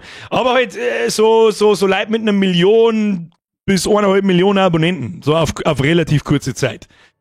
Und das müssen ja die Leute selber, du brauchst so viele Abonnenten, das glaube ich klar noch nicht, dass du dir irgendwelche Räumlichkeiten in scheiß Dubai leisten kannst. Also so, weiß ich nicht, entweder haben die so ausgeschammt wie Sau, dass die wirklich, der Bierfluencer, dass ich, was weiß ich, wie viel Geld, dass sie mehr hätte lassen, wenn ich von Anfang an Sponsoring so genommen hätte. Weiß ich nicht. Wahrscheinlich das Dreifache. Weiß ich nicht. Wahrscheinlich bin ich ein Idiot. Irgendwo, dass ich es nicht da hab und nicht tun werde, abgesehen davon, egal was noch passiert oder was weiß ich, was uns so einfällt. Aber der Held ist bodenständig. Er vermittelt. Kannst nicht sagen. Das kannst du nicht sagen. Kennst du ihn echt? Er vermittelt sehr viel Bodenständigkeit, ja. Ob er es wirklich ist, weiß ich nicht. Weiß ich nicht. Kann keiner sagen. Er vermittelt das. Kommt so rüber. Aber ob es ist, dem muss ja das Geld vom Himmel abbringen. Also sprichwörtlich. Der Mann muss... Ist man ab 2 Millionen Multimillionär? Ja. Der Mann muss Multimillionär sein. Es gibt's nicht, ansonsten hat er was falsch gemacht. Ansonsten hat er was falsch gemacht. Franz! Was ist denn? So, jetzt ab, wir wünschen schönen Urlaub. Ja, da muss jetzt aber von Franz. Ich hau jetzt ab. Ich wünsch da einen schönen Urlaub. Erstens, wir kommst da viel... Mein Gott, was ist... Das kann einfach die... Franz, merci dir. Ich lang nix mehr duglassen. Einen schönen Urlaub wünsch ich euch. Franz, merci dir. Ich hoffe, du hast auch Urlaub. Du bist der Jungbauer, also kann ich mir vorstellen, du hast keinen Urlaub. Hat man als Bauer im August noch Fett zum Tor? Ist nicht jetzt dann Erntezeit und dann ist einmal... Ich kenne mich ja nicht aus, bin kein Bauer nicht. Aber was ist Franz, merci dir. Kuss auf die Nuss. Übrigens, Dankeschön auch für deine Mitgliedschaft. Wir sehen uns am 1. September wieder. Ja, so sieht's aus. Jetzt kommt der Waus-Rezept daher. Du bist auch schon seit 8 Jahren dabei. Bin mir nicht sicher, ob seit 8, aber sehr, sehr lang auf alle Fälle. Schon lange nichts mehr da gehasst, einen schönen Urlaub wünsche ich euch. Das ist ja, kommt mir das bloß so vor, oder ist es ja irgendwo ansteckend dann? Wenn einer zum Geldschmeißen anfängt, seitdem der Rewe hier am Eskalieren ist, sehe ich da eine Donation nicht mehr recht viele Donations, vor allem unter 2-stellig. Schluss jetzt damit. Kruzifix Colin, merci dir. Bei dir brauche ich die Ansage nicht mehr, die hast du wahrscheinlich schon 800 Mal gehört, zwar mit anderen Namen, aber du wirst es schon wissen. Colin, merci dir, Dankeschön. Schluss, aus, pfui Teufel jetzt. So, Franz, merci wieder ein Euro von hinten, mitten im Stream. Seitenbauer Müsli! So, warum halten eigentlich die Alert-Sounds nicht aus? Das darf mich mal interessieren. So, Alert-Sounds sind zumindest einmal die aus, okay? So. Darf ich jetzt endlich meinen Satz des Finanzamtes fertig loswerden, damit ich eine Rewe seine Frage beantworten kann? Dankeschön. Achtung! Kämen diese super ego-geboosteten, super schlauen Influencer daher und machen da irgendeine Scheiße und meinen, sie kämen damit davon. Jetzt sage ich dir was. Das ist das Allerwichtigste. Die wichtigste war zumindest, solange wir in Deutschland sind und du nicht auswanderst. Ich glaube, woanders ist es auch nicht recht für anders. In deinem Leben kannst du deine Freundin verarschen, dein Spezi verarschen, deinen besten Freund verarschen, deinen Mann verarschen, deinen Pap verarschen, deine ganze Familie verarschen, deinen Vermieter verarschen, deinen Chef verarschen, irgendwelche Leute beim Mäcki verarschen. Egal, du kannst sie alle verarschen. Aber das Finanzamt verarschst du nicht. Punkt. Ende des Gesprächs. Und da gibt's ja nichts zum Diskutieren. da gibt's nichts zum Hin- und Her-Dödeln, aber, nein, nix aber. Das Finanzamt, wenn du Scheiße gemacht hast, wirst du gefickt. Ende. Und da kommst du nicht außer. Weil bei uns Steuerhinterziehung, ich sage jetzt mal ab einer gewissen Geldmenge zumindest, schwieriger oder schwerer bestraft wird als manch andere Dinge, die ich jetzt nicht nennen mag. So. Er vermittelt's. Ich kenne ihn nicht. Aber Klemmbau ist auch Nische. Nicht so, wie es der Held der Steine macht. Er hat nämlich dasselbe Stilmittel benutzt wie ich. Sachen absagen. Und das hat ihn groß gemacht. Genauso wie mich. Ich finde, für das, was ich mache, hier, ist mein Kanal immer noch riesengroß. Ich wüsste ja nicht, dass es irgendeinen anderen gibt, der das macht, was ich mache, der nur ansatzweise da hinschmeckt. Also nur im Ansatz da hinschmeckt. Aber gut. Also, dass die Leute das sollen müssen. Guten Tag, Herr Birger. Mein Name ist Board. Ich bin von der Steuerfahndung. Wir haben ein paar Fragen an Sie. Hätte überhaupt keinen Stress, nicht interveniert, so deiner spaziert, soll der anschauen, was er will. Ist mir scheißegal, ich hab nichts, so wie umeinander pimmelt. Außer du heißt Hönes, dann darfst du zwar wohnen in Schulheim. Ja, das stimmt. Was machen die dann bei dir bei einer Betriebsprüfung, das Haus ausschauen oder was? Wissen wir noch nicht. Wissen wir noch nicht. Also erst einmal läuft das mittlerweile alles online, da kommt keiner mehr vorbei und die wollen nicht Belege sehen. Ja? Also sicher, ich habe zum Beispiel, jeder Betrieb hat Ausgaben. Ja? Meine Ausgaben hier drin sind alle 4 Jahre, kommt ein großer Batzen, das ist der Rechner da unten, da haben wir mittlerweile schon 2 durchblasen.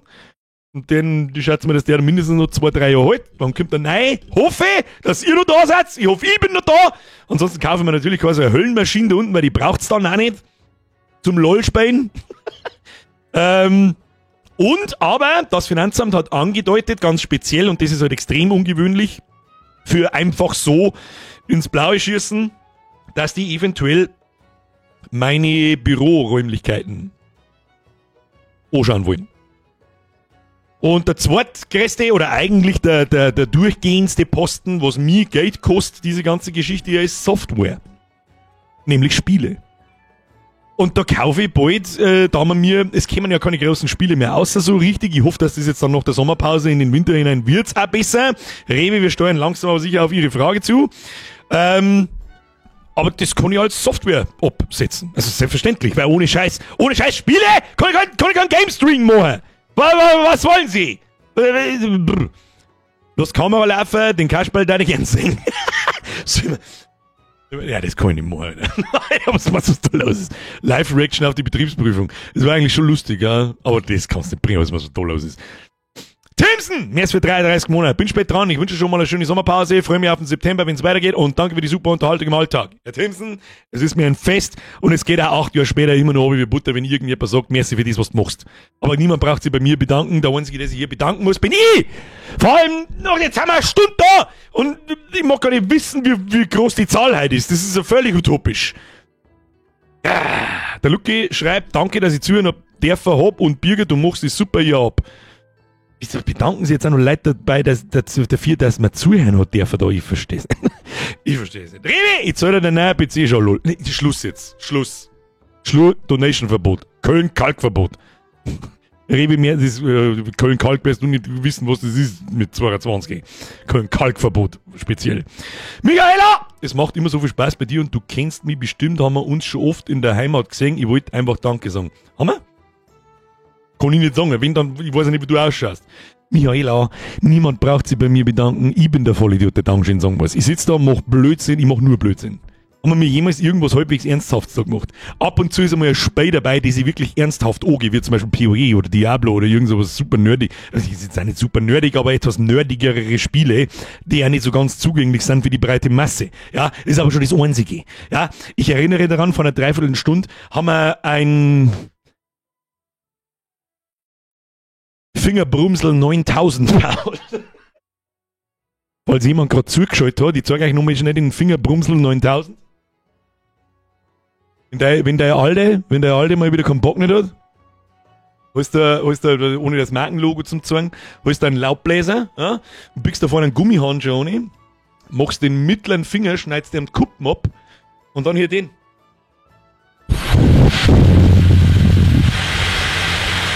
Ja. Und kommen sie nämlich 9000 Mal pro Minuten, woher auch dann nämlich der Gerätetitel Fingerbrumsel 9000 kommt.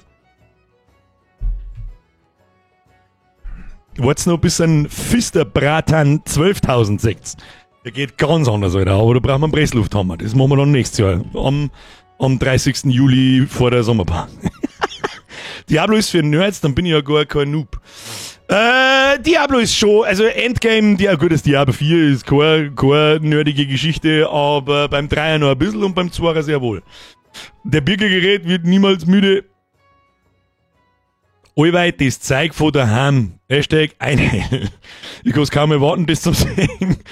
Der ist bestimmt auch interessant für die Betriebsprüfung. Ja, spätestens ab jetzt. Das ist was, da müsstet ihr überlegen, habe ich das schon mal mit Gewalt irgendwie ausgenutzt. Weil ich sage über Spaß halber, alles kann ein Film- und Stream-Requisit sein. Den scheiß Laubbläser, den habe ich mir jetzt bloß gekauft, damit wir den Witz da mal erkennen und schon kannst du ihn vor der Steuer absetzen. Theoretisch. Und theoretisch war das sogar noch gerechtfertigt, weil ich sage, das ist mein letzter Stream vor dem Urlaub. Da ist immer ein Haufen los. Zweitens, schauen Sie noch mal die Donation so von zum Beispiel am Herrn Rewe. Das ist nicht so sicher, wenn du das, weißt wie man. Das kann man sich schon irgendwie schön schmatzen. Tu ich aber halt nicht. Es ist halt ein Witz. Das ist halt, was soll das? Hast du eigentlich noch viel Kontakt zum Kani und der Flocke? Auch nicht? Nö. Jetzt, ich glaube, Kani habe ich das letzte Mal im Volksfest gesehen, das war vor einem Monat. Davor habe ich ihn, glaube ich, seit dem letzten Podcast nicht mehr gesehen. Also er fragt mich wieder irgendeinen Scheißdreck, was er selber nicht auf die Reihe kriegt. Jetzt fahre ich zum Googlen. Und der Flo schreibt ab und zu mal so alle 3-4 Monate, aber nein, die wohnen auch alle komplett woanders, ist es nicht mehr so. Gibt's den Fingerbrumsel 9000 im Shop? Noch nicht. Wenn es patentiert ist, ich arbeite dran. Christina! Ich schaue dich schon seit Corona, aber fast immer im Nachschauungsquad. In deiner Pause werde ich mal alle KCD2 Streams anschauen. Das ist eine gute Empfehlung. Christina, dann Bescheid, dann brauchst du nicht mehr, weil ich wieder nicht droh denke. Schaut euch, wenn ich fort bin, keine Ahnung, schaut euch, der KCD war wirklich geil. Das war wirklich ein starkes Spiel. Wir haben auch noch nie so lange ein Spiel gespielt, glaube ich. Da haben wir lange nicht gespielt, aber hilft nicht. Das ist übrigens, so, und jetzt schwenken wir mal ein bisschen um zu Herrn Rewe, um seine Frage zu beantworten. Also ich habe natürlich habe ich so ein bisschen einen Plan, was wir mir nach der Sommerpause spielen, aber so 100%ig halt auch noch nicht. Weil viel noch nicht released ist, dann kann ich mich mittlerweile ja nicht mehr drauf verlassen, dass Spiele auch dann released werden, wenn die Song und nicht wieder 3 Tage vorher wird wieder was verschoben oder sonst irgendein Mist. Jetzt mal so, ich habe da über lustige Excel-Listen, wo ich mir immer ein bisschen zusammenschreibe, wann welche Spiele rauskommen und so. Also jetzt passt zu mir Obacht. Letzte Woche ist ja Luto rausgekommen. Das ist auf alle Fälle unser Montags-Horrorspiel. Da haben wir letztes Jahr eine Demo gespielt und dieses Jahr wird's dieses ganze Spiel. Ich denke mal, dass das Ganze so 2 bis 3 Streams lang dauert. Das ist unser Montags durchgehende Geschichte. Killing Floor 3 hat nicht so gut abgeschnitten, das war eigentlich für diesen Montag geplant gewesen, da habe ich noch nichts gewusst vom Peak, ne, was ich sehe, und Wildgate kostet 30 Euro, da kannst du nein, das ist wieder Free-to-Play-Ding. So, was kommt denn während dem August außer was irgendwie relevant ist? Ich habe das auch schon länger nicht mehr geupdatet, weil, wie gesagt, wir gehen auf den Urlaub zu, das mache ich dann in der letzten Augustwoche, dass ich mir das so schaue. Da kommt das neue Mafia-Spiel. Und das soll ja bloß 40 Euro kosten. Das heißt für mich so viel wie, das ist vielleicht auch gar nicht so lang. Ja? Vielleicht ist es aber auch gar nicht so gut. Deswegen mag ich es nicht versprechen. Ich mag auch nicht jeden Scheißdreck ausziehen, aber ja, welche Spiele kommen wirklich raus, wenn sie angekündigt werden? Ja, schon ein paar. Das ist jetzt nicht so, dass es alle verschirmen. Aber ja. Was hältst du vom neuen Avatar-Trailer? Vom Avatar-Trailer? Vom Film? Wann gibt's den KCD-DLC? Kann jetzt offiziell als Historiker meinen Senf... Oh, hat Lena ihren Abschluss gemacht, oder? Was sagt man da so? Ich weiß nicht. Oder was sagt man da? Bachelor, Master, in Geschichte, keine Ahnung. Ja, die kämen, aber der letzte DLC, der gibt jetzt nicht so unfassbar viel her, dass ich den mittendrin ausreißen möchte, aber wenn der nächste DLC kommt, der ein bisschen eine längere Story hat und nicht bloß ein paar so Shadle-Features, wo man draufgageln kann und das war's dann packt man beide DLCs quasi gleichzeitig aus. Verstehst? Ja, gibt einen neuen Trailer für Avatar. Ja, riesig Mike, dann werden wir uns den nachher wahrscheinlich anschauen müssen. Aber jetzt haben wir bei den Spielen noch mal so eine grobe Richtlinie, was wir noch die August-Geschichten machen, also wenn ich wieder da bin. Dann kommt Dying Light The Beast aus. Das kommt am 23. August. Das hat mir eigentlich auch gar nicht so schlecht angeschaut und ich glaube vor 2 oder 3 Jahren wollte ich Dying Light 2 schon spielen und das haben wir weggelassen. Aus irgendeinem Grund. Oder nicht so gut abgeschnitten, glaube ich. Also wenn ich lasse das Spiel dann gern schon einmal 1-2 Tage wenigstens da, schauen wir Reaktionen und Bewertungen an und wenn das total ein Rotz ist, tue ich was anderes. Dann kommt Metal Gear Solid Snake Eater. Ich weiß nicht, warum ich das da reingeschrieben habe. Das ist einfach nur ein Remake. Das interessiert mich eigentlich einen Scheißdreck. So, was aber wichtig ist, also 1. September ist wieder Blade Schmerz, so wie jetzt ja. Der letzte Stream und der erste Stream vor und nach der Sommerpause ist immer Blade Schmerz. Was wir dann da am Mittwoch deren, weiß ich noch gar nicht. Aber da kommt dann am Donnerstag Hell is Us außer, das schaut nicht schlecht aus und der Indiana Jones DLC kommt da. Den werden wir direkt am Freitag hinein streamen. Was wir mir aber dann genau im September deren, kann ich da nicht sagen. So wie es ist. Das kann ich dir nicht sagen. Wir werden sehen. Was wir da, wisst ihr, was da mit jetzt? Wisst ihr, was da mit jetzt? Macht's einmal, ihr fahrt auch in Urlaub. Viele von euch fahren in Urlaub und sowas haben wir schon einmal gemacht. Und zwar Urlaubsreview. Und macht's Fotos. Macht's Fotos. Ich glaube, wann haben wir das letzte Mal gemacht? Haben wir das letztes Jahr gemacht? Oh, lecker. Space Marine 2 war letztes Jahr im September am 18. Also 2 Wochen nach der Sommerpause. Das kommt mir vor, als wäre es vor 3 Monaten gewesen.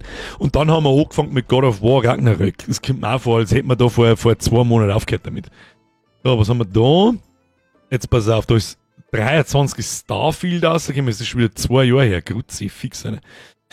Genau, da haben wir einen Urlaubsblade-Schmerz gemacht, dann mitten im September, und zwar Urlaubsreview. Hauen Sie rein mit Fotos im Urlaub machen und dann machen wir wer die schönsten Urlaubsbattle. Das hat Spaß gemacht, weiß ich noch. Dann kommt, am 20. September kommt Witchfire. Das ist ein bisschen ein stumpfer Shooter. Ob wir den spielen, weiß ich noch nicht. Aber dann sind wir so dermaßen nah am Oktober dran, dass ich mir dieses Jahr gedacht habe, warum fangen wir mit dem Horror Oktober nicht schon ein bisschen früher an und hören ein bisschen später auf? Was halten Sie davon? Nicht unendlich lang, weil das funktioniert ja nicht, das stellen wir jedes Jahr fest, dass nach den 4 Jahren funktionieren irgendwann Jumpscares nicht mehr. 4 Wochen funktionieren irgendwann Jumpscares nicht mehr. Und dann verblödelt man vielleicht Horrorspiele, die vielleicht saugut sind, aber sie funktionieren nicht mehr, weil du abstumpfst. Aber da zufälligerweise am 25. September hoffentlich Silent Hill F rauskommt, werden wir natürlich am 26. Das darf der Freitag sein, wenn ich das da so richtig sehe. Oh shit, da sind wir nicht da hat Bürgerin Geburtstag. Dann werden wir am Montag damit anfangen müssen, hilft nicht. Und am Mittwoch fangen wir mit Luto an. Und dann wird Silent Hill erstens Phase 1. Den ganzen Horror-Oktober gibt's jeden Freitag einen Stream. Jeden Freitag Silent Hill F. Okay? Jeden Montag, bis wir es fertig haben, ich denke mal so 2-3 Mal, kommt Luto. Das hat letztes Jahr in der Demo schon funktioniert, also funktioniert das ganze Spiel sehr wahrscheinlich auch. Wenn nicht, werden die längeren Spiele abgebrochen und ich habe eine Litanei in meiner Wishlist an Indie-Horror-Spielen, die alle gut bis sehr gut bewertet sind, die gingen uns nicht aus. Ob wir das Glück und gleichzeitig ihr ein bisschen das Pech haben mit They Are Here, mit diesem Alien Abduction-Ding, da ist immer noch kein Release nicht da. Warte, da habe ich jetzt auch schon eine Zeit nicht mehr geschaut, ob ich Steam offen habe, habe ich Steam nicht offen. Habe ich Steam vorher zugemacht? Nein, aber nicht. Pass auf, lass mich kurz schauen. They Are Here. Das war mein absoluter Endgame-Gegner. Und es steht halt immer noch kein Release-Datum nicht verfügbar. Vielleicht habe ich noch mal Glück dieses Jahr. Ich weiß, es gibt noch ein anderes Spiel mit Alien Abduction. Das heißt der Grey Hill Incident. Ist aber schlecht bewertet und glaube ich ist nicht so geil. So, dann Kinged. Das ist verschoben worden, glaube ich. Das habe ich erst vor ein paar Tagen gesehen. Directive 8020. Das ist die Dark Pictures Serie. Das ist sowas wie Until Dawn. Das haben wir normalerweise immer am Horror Oktober gespielt. Machen wir dieses Jahr. Ich glaube, letztes Jahr ist der Horror Oktober aus irgendeinem hanebüchenen Grund ausgefallen. Bin mir nicht ganz sicher. Schmarrn, da haben wir das Hellseed Finale haben wir da gespielt. Weiß ich, Hellseed war so schlimm. Grüezi, fix war Hellseed eine. One is Ill. Ill hat noch kein Release-Datum. Das ist leider ein bisschen bitter. Ich hoffe, bis dahin kommt das Medicine DLC raus. Da schaue ich auch erst wieder nach, wenn ich was lese davon, weil das habe ich vor 1,5 Jahren schon gelesen, dass Medicine 2 oder irgendwas kommt und nichts kommt. Am 9. Oktober kommt Kingmakers. Das ist das, wo du mit dem Auto und mit den Sturmgewehren in der Ritterburg umeinander fahren kannst. Das schaut völlig absurd aus, aber auf das habe ich Bock. Am 10. Oktober kommt Little Nightmares 3. Das ist jetzt auch kein so ein direktes Horrorspiel, das werden wir spielen, aber nicht direkt im Oktober, sondern kurz danach dann. Vielleicht, wir fangen mal an, ja, wir nehmen den ersten Tag, nehme ich mit, sag jetzt auch, wie es ist, als Variety-Streamer muss ich diese Spiele an Tag 1 mitnehmen und möchte auch, dann immer einen Haufen Leute da und vielleicht auch mal ein paar Community-Fremde, die einfach reinschauen, ja, schaut nicht, wenn man schon keine Videos mehr macht. Dann kommt am 21. Oktober Jurassic World Evolution 3. Das ist jetzt, ob man das überhaupt spielen, ist so die Frage, aber das 2 war eigentlich ganz geil, aber das ist auch bloß 1, 2, 3 Streams lang lustig und dann war's es. Dann ist der ganze Horror-Oktober voll mit Indie-Games und ich schätze schwer, dass sich Silent Hill F bis in den November hineinziehen wird und die ersten 2 Novemberwochen stehen auch noch im Zeiten des, wie soll ich sagen, des Horrors. Da werden wir einfach weiterspielen, irgendwelche Horrorspiele bis Mitte November. Und am 13. November kommt dann das neue Anno. Anno 117 Pax Romana, das werden wir natürlich gleich am Freitag spielen und das beendet dann so ein bisschen den Horror-Oktober. Ist das ein Deal, dass wir da einfach mit 2 Wochen hängen? Beziehungsweise werden wir da wahrscheinlich keine Indie-Horror-Spiele mehr spielen, sondern eher wahrscheinlich dann Little Nightmares 3 fertig spielen, je nachdem wie lang Silent Hill F dauert. Das kann ein 50-Stunden-Schinken sein, das kann aber auch auf 12 Stunden gar sein, man weiß es nicht. Wir ziehen wir einfach durch.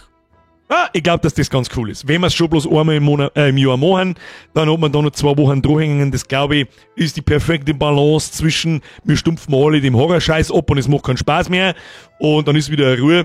Gut, was wir dann bis Weihnachten tun, das weiß ich noch nicht. Alter, das ist in fast einem halben Jahr. Das denkt sich der Zukunftsbürger aus. Wahrscheinlich werden wir sehr viele Indie-Spiele spielen. Weiterhin, ich sage euch was, ich habe mir gestern ein Spiel gekauft, das heißt The King is Watching. Bruder, ich weiß nicht, wann ich das letzte Mal beim Zocken Zeit so übersehen habe wie da. Ich glaube, das habe ich irgendwann am frühen Nachmittag, habe ich mir das gekauft, habe angefangen, zack, kommt der Spezi von mir in Discord rein und sagt, spiel mir Aram. Und das passiert normalerweise erst ab 9 Uhr auf die Nacht. Und ich schaue so, oh, heute bist du aber früher dran. Schau so, es ist 9:30. Was? Okay, alles klar. Ich kann leider nicht erklären, um was das geht. Es ist beschissen zum Erklären, um was das geht. Das ist wieder so ein Genre-Mix aus 3 verschiedenen Spielen, aber es ist super cool gemacht. Gefällt mir gut. Wenn du mal einen Free-to-Play-Lückenfüller brauchst, schau dir Level Devil mal an. Ist nix für den Horror-Oktober. Da wenn ich mir jetzt jeden Scheiß, aber langsam kenne ich mir meine eigene Wishlist nicht mehr aus. Was ist denn das? Level Devil? Ach, um Gottes Willen. Ja, okay, The Best Worst Game, ich weiß, was das ist. Das ist wahrscheinlich ein Nachmache von, wie hat das geheißen? Du hast das ganz kleine Menschgeil bist, das so ultra hart ist, dass du das Kotzen kriegst. Ist wegen die Alters schon gefragt worden? Nein, die Alters spielen wir nicht nochmal.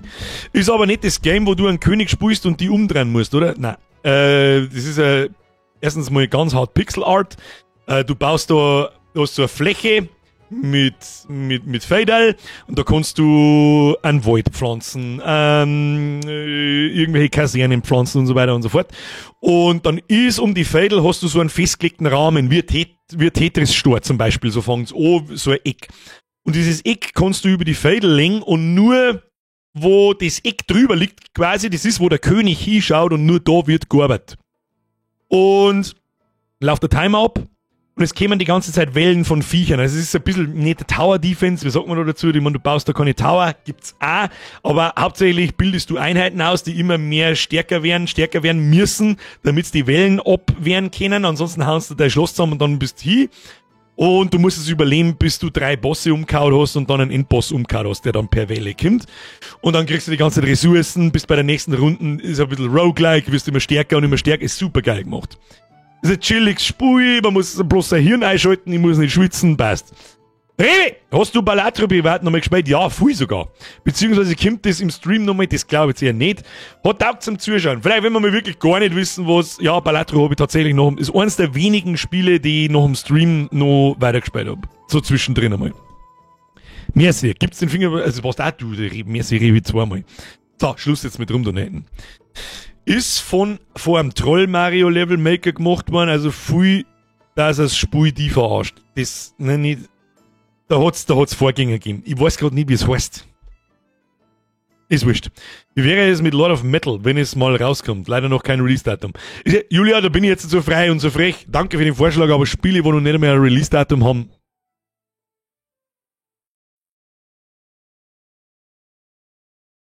Hinfahrt. Eastward ist gleich Zelda nur mit Bratpfanne? Kenn ich nicht. Wenn es ist wie die neue Zelda aus, dann mag ich es nicht wissen. Das schaut gar nicht so schlecht aus. Warte mal, wieso schauen wir unseren Trailer eigentlich nicht miteinander an? Wieso haben die 8 Pixel? Jetzt warte mal. Und dann machen wir wieder so. Oh, ja, das ist jetzt ein bisschen blöd. Meine scheiß Kamera. Ich hab keinen Greenscreen nicht da. Ich tue mir einfach da so her und schau dann so eine. So, mein Mikrofon geht nicht so weit. Warte, ich schau da ums Eck nicht drum. Play. Ich schau da auf dem Monitor um mich. Schau, was das ist. Das ist Eastward. Bis du jetzt da auf Zelda kommst, weiß ich nicht. Zumindest was ich bis jetzt sage, ist das Gameplay. Nein.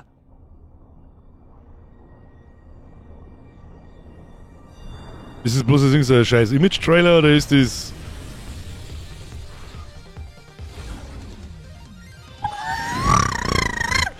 Der Artstyle ist cool, da gefällt mir schon einmal, aber wenn das jetzt so ist wie... jetzt haben wir schon netter beieinander. Und es hat über 13.000 sehr positive Bewertungen, also so schlecht kann es nicht sein. So wie das ist, das kommt da mal auf alle Fälle auf die Wishlist, weil warum nicht? Vielleicht ist ja cool. Was hat das Playtime? Weiß man das gerade, ohne dass ich nachspule? Herr Pascal, was ist eigentlich mit dem Alien-Spiel? Hast du irgendwas mitgekriegt, was ich die letzten 10 Minuten gesagt habe? Hat noch kein Release-Datum. Und heißt übrigens They Are Here.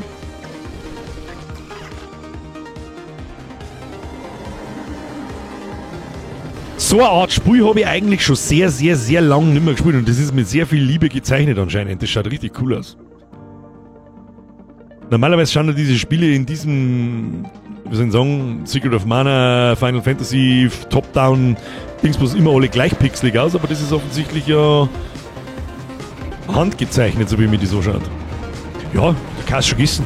Secret of Mana Vibes, ja genau, so wie ich es gerade gesagt habe, hast du absolut recht. So, jetzt fahre ich mich da wieder rein, weil sonst kenne ich mich nicht mehr aus. So, Rewe, Kruzifix nochmal. Kennst du Shadow Labyrinth? Ist vor kurzem rausgekommen, macht echt Spaß. Nein. Shadow Labyrinth. Was, das kostet 30er, was ist denn das? Wieso gehen? Da wenn ich sehe, dass das schon über 12 Tage alt ist und bloß mal 157 Bewertungen hat und dann auch noch ausgeglichen.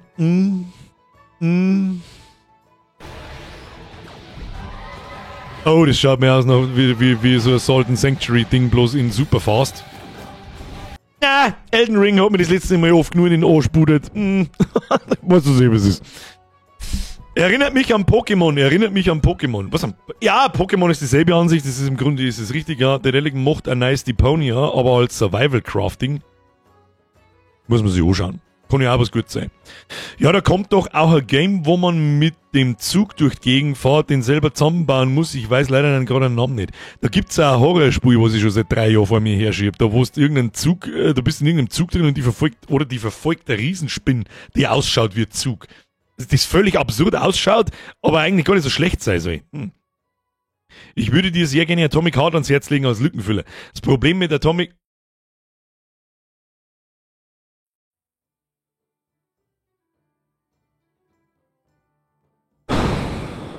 Choo-Choo Charles, Pitt, dankeschön. Ja, absolut richtig.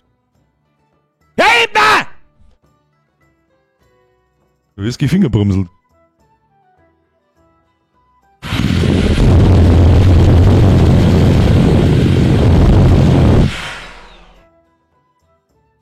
Feuchtfinger gebrumselt.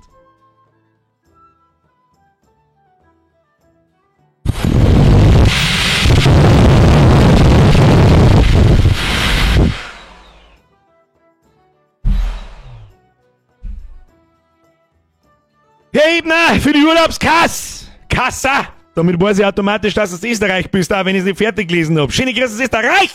Woher aber auch sonst? Herr Ebner, ein Österreicher frage ich nicht. Bei euch muss das Geld auf, das sage ich schon seit 3 oder 4 oder 5 Jahren, bei euch muss das Geld auf den Baum umwachsen. Das ist in Österreich ist das Geld nichts wert. Das war cool, darf ich mal zu euch, ich kann die auswandern zu euch, wobei es bei euch wahrscheinlich genauso beschissen ist wie bei uns. Herr Ebner, danke dir. Schöne Grüße zurück nach Österreich. Ich hoffe, du weißt, was du tust. Der Hund, ich weiß nicht, was ich sagen soll. Ja, was soll ich sagen? Was soll ich sagen, ohne dass sie sich unglaubwürdig anhört? Was soll ich sagen, ohne dass sie sich nicht übertrieben anhört? Was soll ich sagen, Alter? Was soll ich sagen? Ja, eben ein Merci dir. Schluss damit jetzt. Im Ernst, bitte. Bei denen liegt das Geld am Berg, ja. Oder vielleicht rollt's vom Berg oben in Schlucht darfst du ja nicht sagen, das ist, verstehe ich ja, das sagen wir nicht, das sind unsere Lieblingsnachbarn. Aber unten in der Schlucht wohnen halt auch Leute und die sammeln das halt zusammen. Die schauen alle offensichtlich mir zu. Ich weiß nicht, was das soll. Dankeschön, Leute. Seriously, es ist sauberznarrisch. Sauberznarrisch. Das hatten wir schon extrem lang nicht mehr. Deswegen fühlt sie sich umso narrischer an, wie schon seit sehr lang nicht mehr. Kruzifix, ich weiß nicht, was ich sagen soll. Dankeschön. Kuss auf die Nuss. Dankeschön. Bitte. Bringen Sie mich nicht so viel in Verlegenheit. Dankeschön. Pascal schreibt! Kommt im Oktober eigentlich das Alien-Spielen dran oder ist es noch nicht draußen? Sag mir, Pascal, hast du einen Schlaganfall gehabt die letzten Viertelstunde oder was? Das habe ich schon dreimal gesagt. Das Spiel heißt erstens They Are Here. Das ist das Alien-Spiel, von dem du redest. Und wie ich es jetzt vorher schon zweimal gesagt habe, das hat noch kein Release-Datum. Darum kann ich euch nicht sagen, wenn es rauskommt, spielen wir es. Wenn es in der Winterzeit rauskommt, also sagen wir mal Montag, Dienstag, Mittwoch, dann, wie ist man jetzt das Hirn stehen? In der Winterzeit, Montag, Dienstag, Mittwoch, freilich. In der Winterzeit, also irgendwann zwischen November und März, sag ich jetzt einmal, dann spielen wir es. Ansonsten heben wir es uns auf für nächstes Jahr Oktober oder wir haben noch Glück, wir kriegen es dieses Jahr im Oktober. So. Habe in Elden Ring über 1000 Stunden, liegt's irgendwie die Popo-Gaudi. In Elden Ring habe ich so 150 ungefähr, also ich habe es einmal komplett durchgespielt, inklusive DLC komplett durchgespielt und dann war's es für mich auch. Ich bin da nicht so der NG Plus Meister. Das habe ich das letzte Mal in Dark Souls 3 gemacht, das habe ich glaube ich bis auf NG Plus 8 oder so durchgespielt. So, irgendjemand das da noch habe ich übersehen, ein Rebi sein. Nein, die habe ich nicht übersehen. Oder? Kennst du Shadow Labyrinth? Das habe ich noch gesehen. Hast du Balatro? Habe ich auch noch gesehen. Habe in Elden Ring über 1000 Stunden. Ich liebe Popo-Gaudi. Boah, heftig nicht. Es gibt mehrere Leute, die lieben Popo-Gaudi. Da haben wir uns auch am Montag ziemlich ausführlich darüber unterhalten. Also ich anhand von euren Fingernägeln erkennen kann, wer Popo-Gaudi gut findet oder nicht. Sag ich dir, was ist? Ja, was ist jetzt mit dem Alien-Spiel? Bestimmt, Buchi. Also das heißt übrigens They Are Here.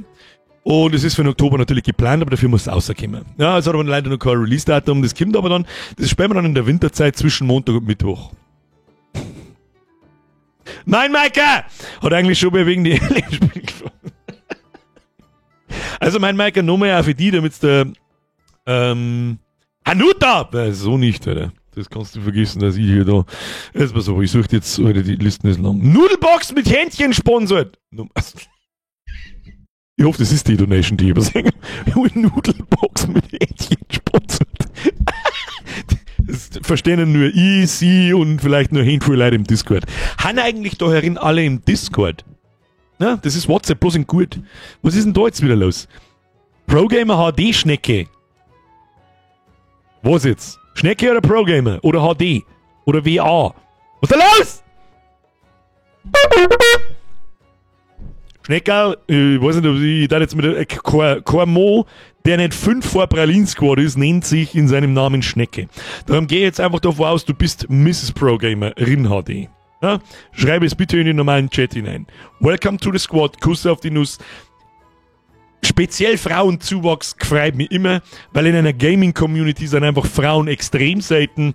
Ich kann es verstehen, nach so Vorfällen wie am Montag von der Woche. Frau! Und so weiter, aber was das eh. Ab in den Chat, habe ich die Schnecke! Ist der scheiß Name aus der Volksschule. Oh, dann ist doch ein Typ. Dann vergiss. Merci für die Mitgliedschaft. Stefan, Discord, was ist das? Bruder, warst du, glaube ich, der zweite, der joint ist drauf. Mittlerweile sind wir, es verlassen uns ein paar. Man merkt es vielleicht auch an meine Abos. Das sagt sie ja nicht, weil es bloß tausenderweise mittlerweile nach unten geht, bei über 100.000.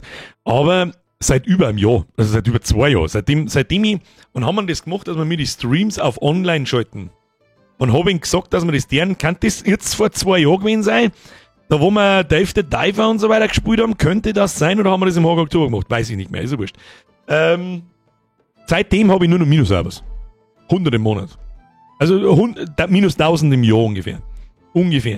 Also ich mache mir ab und zu ein paar Shorts, dann bleibt es kurz stehen, also dann fangen sie sich ein bisschen und dann geht es wieder rapide nach unten. Ich weiß nicht, was das soll. Also ich kann mir nicht vorstellen, dass jeden Tag einfach 3, 4, 5 Leute auf Abonnieren Ende drücken, weil ich stream. Das kann ich mir nicht vorstellen, aber ich glaube, es sind halt einfach 8 Jahre die Accounts. Ja? Sagen wir so, die 100.000 Abos sind zustande gekommen zwischen 2017 und 20 irgendwann. Also innerhalb von 3 Jahren. Die haben mittlerweile 5, 6 Jahre diese Accounts. Natürlich, auf Wiederschauen. Darf man im Discord auch Leute suchen zum Miteinander spielen? Frau Freund, was ist das für eine Frage? Für das ist er da. Wir haben verschiedene Channels im Discord, ja, wir haben einen Blade-Schmerz, da kannst du schmerzen, was du möchtest, wir haben einen Hobby-Schmerz, da kannst du deinen Warhammer-Scheiß posten, von mir aus, wenn du Origami fällst, dann kannst du es da posten und wirst wahrscheinlich jemanden finden, der das interessiert oder den das interessiert und das irgendwie cool findet, also irgendwie cool finden. Wir haben einen Bubatz-Schmerz sogar, der ist zwar ab 18, aber das hilft eh nicht, da kannst du deine Haschpflanzerl herzeigen, die 8 Meter groß sind, außer es sind 16.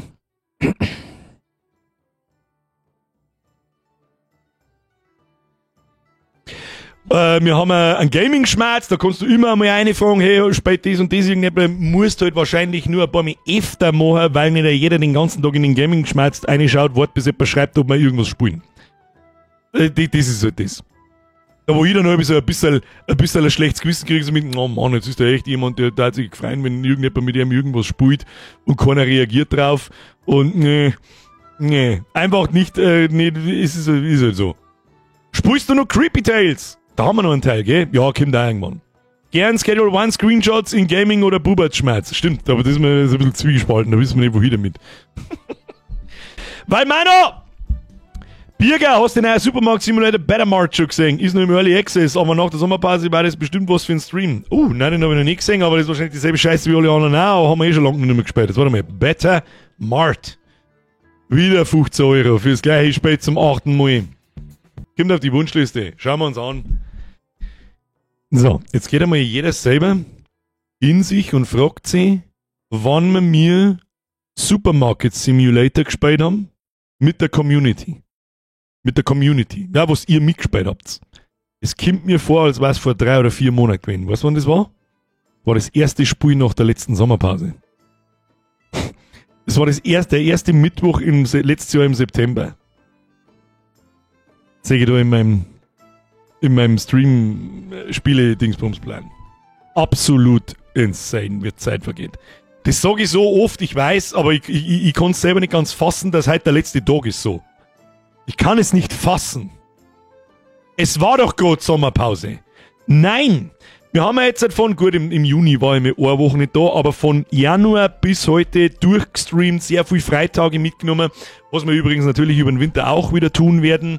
Und was ich mir für den Winter auch schon überlegt habe, das ist im Sommer, da muss schon ein Grasspül rauskommen, dass ich das tue, aber im Winter eher, weil da bin ich am Wochenende meistens nicht fit. Was ich mir mal überlegt habe, ist, das ist ein bisschen ein Problem für meine Art und Weise, wie und wann ich stream mit längeren Spiele. Das wird ihr denen schon selber mitgekriegt haben. Ich kann auf der einen Seite euch und die Allgemeinheit beim Zuschauen verstehen, war sogar bei KCD 2 so, bloß da habe ich nicht aufgehört, dass einfach Spiele nach dem 3., 4., spätestens, allerspätestens, nach dem 5. Mal interessiert es mehr als die Hälfte der Hörer nicht mehr. Ist so. Das ist kein Vorwurf und sonst irgendwas, das ist einfach nur eine Feststellung und es ist Fakt und es ist halt so. Und ich glaube, der Grund dafür ist so ein bisschen, weil viele Leute das später dann selber spielen. Ja, also, und ich brauche halt Wochen dafür. Wie lange haben wir mir KCD 2 gestreamt? Pass auf, das steht auch noch in meinem Plan herin, das haben wir angefangen am 5. Februar. Das war vor einem halben Jahr, Alter. Und wir haben gebraucht, KCD 11, 12, 13, 14, 15. 15 Streams. Wir haben gebraucht bis Mitte März. Also fast 1,5 Monate. Also ein Monat und eine Woche, das ist sauber zu lang. Das ist sauber zu lang. Kommt aufs Spiel, KCD, The Last of Us und DayZ ist mir nie fad worden. Natürlich sind da Leute dabei, die schauen sich das von Anfang bis Ende an. Weil sie es halt eben nicht selber spielen. Weil es, ich sag's jetzt einfach freiwillig so ist, weil sie sich jeden Scheißdreck anschauen, den ich hier mache. Die Leute gibt's auch. Ich find's lustig. Aber ein Großteil halt einfach nicht. Ein großer Teil einfach nicht, nämlich weit über die Hälfte. Das merkst du einfach, du fängst mit KCD 2 zum Streamen, 1500 Leute da. 5. KCD-Stream, 700 Leute da. Natürlich sehe ich das. Natürlich sehe ich das. Natürlich bemerke ich das. Da wir mir da einen Haufen Leute herin haben, haben wir vorher angesprochen, Mitglieder zum Beispiel. Ja? Die hierher gehen und sagen, ich finde geil, was du machst, da Fünfer. Von dem ich übrigens nicht ganz einen Fünfer kriege. Muss man auch mal dazu sagen, vielleicht mal wieder, das ist bei YouTube, genau wie bei Twitch, früher 70-30. Also da kämen bei mir ungefähr 2,80 €, 2,90 € an. Aber es ist halt so. Ohne diesen Mitgliederdienst darf es das alles nicht geben. Es ist eine Einnahmequelle für Streamer. Also das ist schon in Ordnung so. Und ohne YouTube darf es das alles da überhaupt nicht geben. Scheiße, jetzt habe ich mich wieder selber draus gebracht. Verdammt nochmal!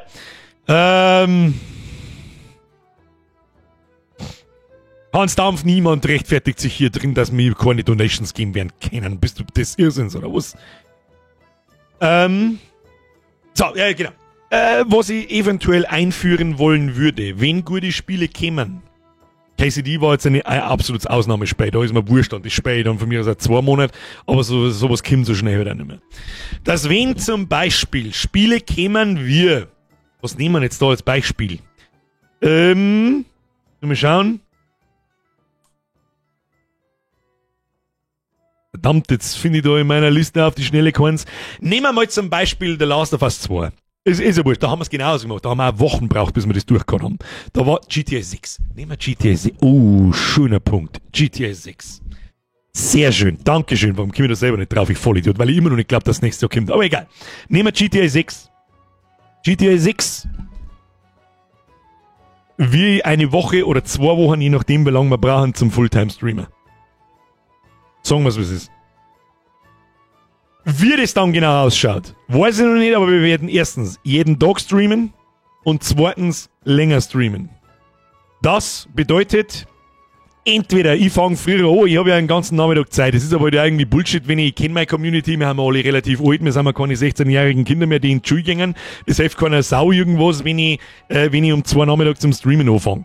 Machen wir halt von 6 bis um 10 mindestens, wenn jetzt 11 oder was das wie es ist.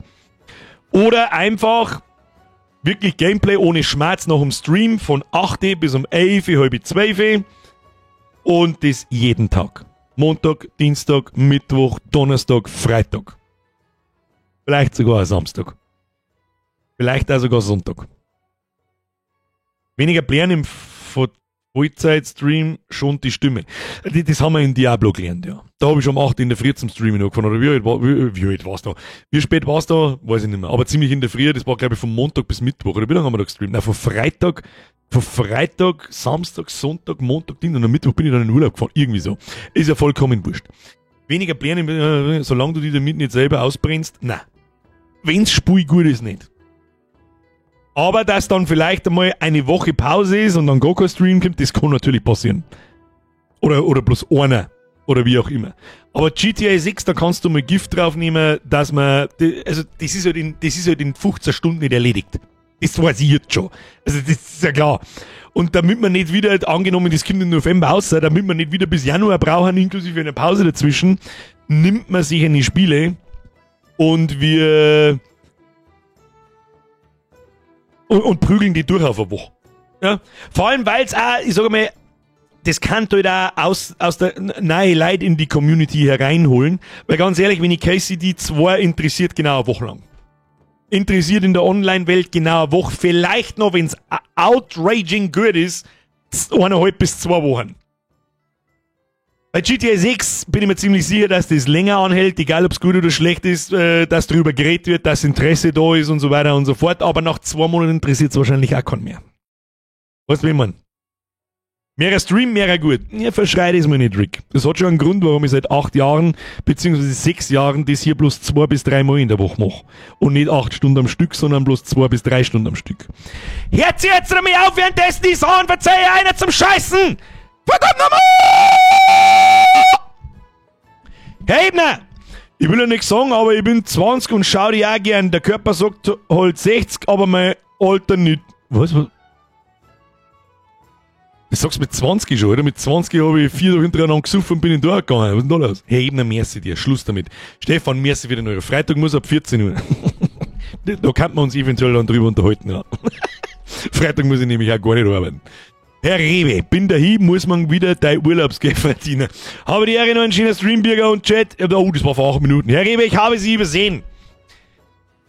Ich hoffe, du bist noch da. Phase 1. Phase 2. Ich hoffe, du weißt, was du heute getan hast. Phase 3. Aus tiefstem Herzen. Vielen herzlichen Dank dafür. Ich werde das so schnell nicht vergessen. Dankeschön. Kuss auf die Nuss. Ich hoffe, du hast auch einen Urlaub, aber mit dem Urlaub verdienst du kein Geld nicht, das mir dann wieder herwerfen kannst. Also schau, dass du schleichst, morgen aufsteh, musst du Arbeit machen und schleich dich davon, habe ich dir. Merci dir. Merci, merci, merci. Weil Manu, habe ich das noch gesehen, wie hast du in einem Supermarkt ziemlich, habe ich noch gesehen. Irgendwann verhatzt man sich, wenn man muss und nicht darf. Ich weiß jetzt gar nicht, was du meinst damit, aber wenn ich werde nicht, also seid mir nicht böse, ich werde dann, wenn wir das ausprobieren, jeden Tag streamen, wenn ich nach Tag 3, 4 oder 5 merke, so mit, oder mir geht's anders auf den Sack, fickt euch, dann lassen wir das auch sehr schnell wieder bleiben. Ja, das muss einem jeden bewusst sein. Das muss einem jedem bewusst sein. GTA 6 kommt erst der neue Trailer raus, das Spiel wird erst 2030 rauskommen. Ich glaube auch erst, wenn es soweit ist, wenn ich sehe, dass das raus ist. Aber so los, der Basti, google das bitte, war vor 2, 3 Jahren das letzte Mal da. Mr. Jail, um was geht's da? Aber ich finde dein Konzept Quali größer als Quantität echt seit Jahren, schau alles USP. Herr Rick, das ist auch so ein kleiner Grund. Es hat mehrere Gründe, warum ich das nur montags und mittwochs eigentlich mache, die Streamerei. Erstens, lieber komprimiere ich mein Elan und mein Bock auf diese 2 bis 3 Stunden, 2-mal in der Woche, als dass ich das auf 5 mal 8 Stunden über die ganze Woche verteile. Ja? Zweitens, wenn ich das von Anfang an so gemacht hätte, dass ich durchgestreamt hätte, einen Fulltime-Streamer gemacht hätte, da hätte ich schon lange nicht mehr da sitzen. Schon lange nicht mehr. Scheißegal, wie viel Geld das vom Himmel ringt. Sag ich jetzt, wie es ist. Auch wieder ein bisschen gelungen, weil wenn es 1 Million im Jahr vom Himmel ringt, dann darf ich auch sitzen bleiben und da Computer spielen. Und da hat mir das Hobby kaputt machen. Weil das mache ich dann 1, 2 Jahre und dann kann ich sagen, fickt euch und tue irgendwas. Und tue nie wieder irgendwas, sagen wir es so. Tobi, dann halt so. Was ist das für ein Kanister im Hintergrund? Der macht mich fertig. Es ist ein Stielkanister von meiner Motorsauce. Das ist ein Kabeltrommel mit 20 Meter Kabel. Ich bin mir nicht ganz sicher für meinen elektrischen Laubbläser, den ich nicht mehr hab. Und stattdessen habe ich den Laubbläser, wo wir jetzt vorhin das Fingerbrumsel 9000 draus gebaut haben. Und das rechts daneben, da ist vorher einer bestimmten Marke Laubbläser gestanden, da hat es geheißen, das macht mich auch wieder fertig, das ist Werbung, dann habe ich euch meine Bio-Bandoletten hingestellt. Okay? Damit's PS Just Mercy, oder? Der Gutgeil schreibt, ich finde 3-mal in der Woche alle perfekt. Das ist ja im Sommer, da ist mir bis jetzt auch noch nie best gewesen, im Sommer machen wir das halt nicht, aber im Winter wird's Minimum jeden 2. Freitag einen Stream geben. Ich meine, im Winter bin ich auch noch am Wochenende irgendwann einmal fort. Wir gehen am Freitag oder Samstag halt auch gerne mal essen oder ich saufe auch da einmal gerne mal. Aber da wird's auf alle Fälle mehr geben im Winter wieder, so wie letztes Jahr. Ja, und da können wir uns dann auch größere Spiele auserzählen, die wir jeden Freitag spielen. Letztes Jahr habe ich probiert, Ragnarök zum Spielen, habe aber einfach auf der halben Strecke gemerkt, so mit Bruder, das ist die ganze Zeit das Gleiche.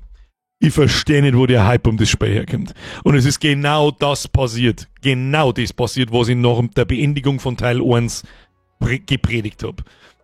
Dass hoffentlich nicht das passiert, ich weiß nicht, was da noch draufsetzen wollen. Hoffentlich machen sie es nicht mit Gewalt extra lang und scheißen es mit Scheißdreck zu. Von vorn bis hinten. Ja. Chordosis, Mr. Phoenix. Warte mal schnell. Jetzt muss ich bloß schauen, ob das schon auf meiner Wishlist ist. Chordosis.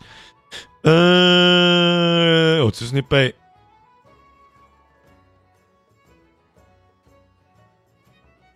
Gibt's das nicht bei Steam? Ich kenne Chordosis. Haben wir wieder bei den Horrorspiele kurz. Chordosis bei Adam Doobie Games. Itch.io. Kostet bloß $6. Gibt's da schon mehrere Kapitel als das erste? Steht auf der Liste. Schauen wir mal schnell in meinen Plan hinein. Horror. Da steht's tatsächlich auch nicht. Chordosis. Haben wir's da her? Gibt's nicht auf Steam. Muss ich auch dazu schreiben, weil sonst suche ich mich wieder deppert. Phoenix, danke fürs Erinnern. Oft denke ich an das Spiel und dann fällt es mir nicht ein, wie es heißt, weil es einen komischen Namen hat. Revi, hast recht, lieber Qualität statt Quantität bei den Streams. Ich weiß, was ich tue, ich spende nie, aber dir gebe ich es gern. Dann ist aber jetzt auch Schluss damit, weil du hast schon wieder so viel 5 oder einer geschissen, dass du gleich nur mehr einen 100er voll machen kannst. Schluss. Schluss jetzt. Schleich dich du jetzt ins Bett, du musst morgen in die Arbeit. Abflug jetzt. Abflug! Rebi, merci dir.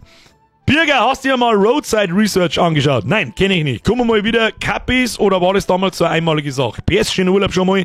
Mr. Tracks, das war eigentlich damals schon als eigene Sache geplant. Dann haben wir nochmal welche nachbestellt und nochmal welche nachbestellt und nochmal welche nachbestellt. Ich glaube, das Spielchen haben wir 4-mal gemacht, bin mir nicht sicher. Es kommt das 10-jährige Steil auf uns zu. Ja, das sind auch bloß noch einmal 1,5. Bailey habe ich nicht übersehen, kommt gleich. Es kommen keine Bavarian Caps mehr, sagen wir es so. Es kommt das Cappy, das damals so gegeben hat, wird so nicht wieder kommen. Okay? So. Wenn es nochmal irgendeine, in welcher Form auch immer, eine Zusammenarbeit mit Bavarian Caps geben sollte, ich sag's jetzt aber, es ist, was ich nicht glaube, dann kommt ein anderes Cappy. Ich habe aber für die Jubiläen habe ich eine andere Idee. Das ist sowieso was man vielleicht einmal zwischendrin schon testen müssen, weil das ist eine dermaßen Scheiße, dass ich das nicht einfach so x 100 Stück da herstellen kann und dann sagen kann, da, das geht nicht. Das ist nämlich mit extrem viel Aufwand verbunden und vor allem mit sehr viel Geld, dass ich in Vorleistung gehen muss und das geht halt nicht einfach so aus dem Handgelenk. Was das ist, erfahrt's, wenn's soweit ist. Das ist der Chef von Rewe, der Inhaber bestimmt. Gut, dann wundert mich, dass nicht nur 2 Nuller hinten dran sind. Wie fandest du die zweite Staffel von The Last of Us? Ich bin genau bis Folge 3 gekommen, glaube ich. Ich glaube noch bis Folge 4, dann habe ich ausgemacht. Und habe nicht mehr weitergeschaut. Wir kommen eine so eigentlich schon kontroverse Vorlage, muss man auch mal so ehrlich sein, noch kaputter machen. Hab ich nicht verstanden. Ist derjenige eigentlich noch da, den mein Boardwort triggert? Ich hoff's. Ja. Look at it. Look at it. So, jetzt halt. Bailey! Mir ist wieder die 5 Euro. Sorry, dass es so lange dauert. Bitte mach weiter so. Bleibst du, wie du bist. Ich denke, ich spreche für alle, dass du uns alle immer ein Lachen ins Gesicht hast. Kuss auf die Nuss. Ja, Bailey, ich gebe mir Mühe. Ich bin mir natürlich auch bewusst, dass ich mich in den letzten 8 Jahren mit Sicherheit auch verändert habe. Ja. Vielleicht ist es nicht mehr ganz so ein komplettes Geblödel, aber trotzdem kommt immer wieder mal Geblödel raus. Ich meine, ich will halt auch nicht jünger. Ja, muss man vielleicht auch mal dazu sagen. Aber trotzdem macht es immer noch Spaß. Immer wieder mal, muss ich auch ganz ehrlich sagen, habe ich so Zweifel dran, ob mir eventuell das Zocken keinen Spaß mehr macht. Hat das noch jemand? Da habe ich sogar ein paar, ich habe mir extra einen Lesezeichenordner angelegt. Hätte ich gemeint? Ach, das mag ich nicht ein Lesezeichenordner, sondern eine Playlist für mich, eine private. Dass wir eventuell nach der Sommerpause einmal so Birger besänft Streams machen. Das bedeutet, wir schauen uns Videos an zu Themen, die mich interessieren. Das ist die Hauptsache, aber sonst kann ich ja nichts dazu verzeihen. Ich möchte ja meinen Senf dazu beitragen können und nicht einfach bloß, wie es viele andere machen, behindert, eine schauen, ja, das ist genau so.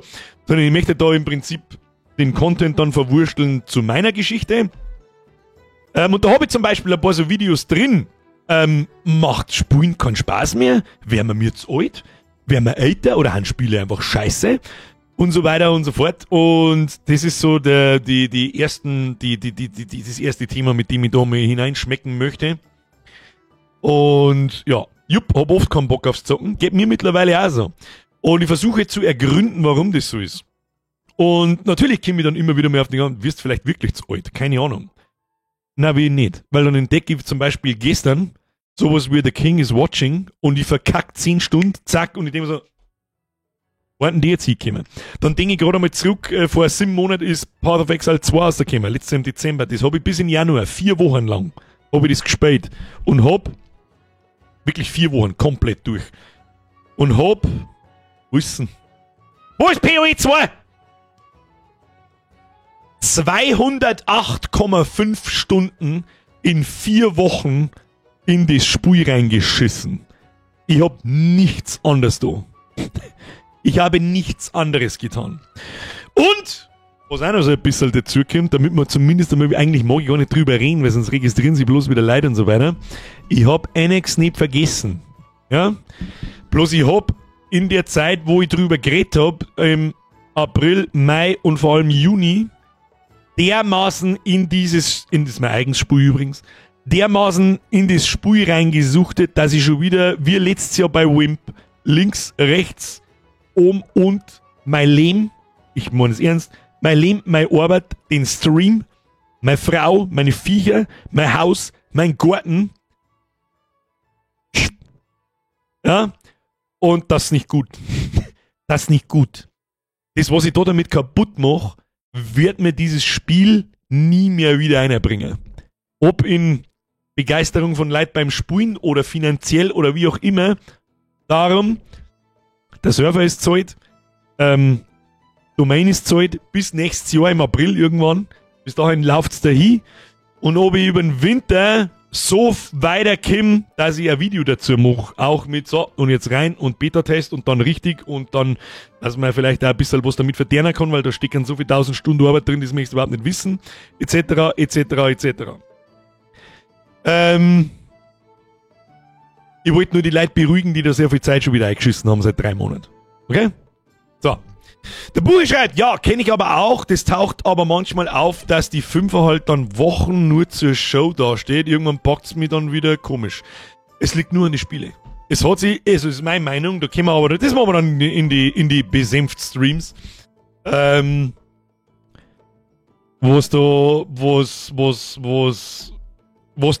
ich glaube, was der Grund dafür ist, warum ab und zu das Gefühl aufkommen könnte, na, ich habe eigentlich, glaube ich, keinen Bock mehr auf Zocken. Das ist totaler Schwachsinn. Das ist Schwachsinn, weil wenn die richtigen Spiele kämen, sitze ich da und weiß nicht mehr, wo hinterm vorne ist. Immer noch. Immer noch. Und jetzt spreche ich schon echt lang. Lass 35 Jahre sein. So, was haben wir da? Ah, es ist der Rasensepp schon wieder. Hast du schon wieder nichts zum Tor, oder was? Scheiße, das Bett geht, muss morgen in die Arbeit. Es gibt halt kaum Spiele, die es wert sind, Streams darüber zu machen. Liegt vielleicht aber auch am Alter. KCD war gut, Peak war gut, an mehr erinnere ich mich gerade nicht. Indiana Jones nicht meins. Spielst seit Montag, ja. Ja, Hanuta, geht mir ähnlich mit den ganzen Indie-Streams jetzt da spiele ich definitiv am meisten. Muss man auch einmal ganz klar, ja, stimmt auch nicht ganz. Ich spiele sehr viel LOL immer noch. Und wenn er WoE hat, dann kommt, spiele ich das noch fei und immer wieder. Ich spiele schon noch fei, so ist es nicht. Aber wenn ich so an die Streams denke, dann passiert und verzirkt alles sich so schnell an mir vorbei, weil wir so viele verschiedene Sachen spielen, dass ich mich an viel auch nicht mehr erinnert. Muss ich ganz ehrlich sagen. Wie du sagst, seit 35 Jahren, du bist ja erst 25. Na halt, stopp, 26 plus. Stefan. Ich schalte aktuell mein PS5 ein und zocke eine halbe Stunde und dann mache ich es wieder aus, weil ich keinen Bock mehr habe. Ja, ist auch nichts Schlimmes. Du, vielleicht gibt's mit Sicherheit gibt's ja Leute, die außerwachsen, die sich denken irgendwann so wieder, was mache ich da eigentlich? Das Leben verändert sich halt einfach, wenn man älter wird. Aber ich bin halt einer von denen, die ganz gezielt nicht heiraten wollten, die keine Kinder kriegen wollten und die genau das tun wollten, was sie hier jetzt tun. Und deswegen bin ich ganz zufrieden damit. Dass das andere Leute vielleicht nicht mengen, das ist mir schon klar. Frau Freund, Dankeschön! Schluss! Jetzt bin ich schon so lange dabei, mag da jetzt mal wieder was da lassen. Dein Kappe liegt seit Jahren auf dem Ehrenplatz, siehe Discord. Wann treffen wir uns denn jetzt im Landau in der Turnhalle zur riesigen LAN-Party? Ich war nie in der Turnhalle. Ich war nie in der Turnhalle geplant, gell? Gibt's da so Stromanschlüsse wie in der Stadthalle? Weil dann könnte man ja in der Umkleide vielleicht schlafen. An das habe ich noch nicht gedacht. Kenne ich irgendjemanden, der mit der Turnhalle was zum tun hat? Ich glaube schon.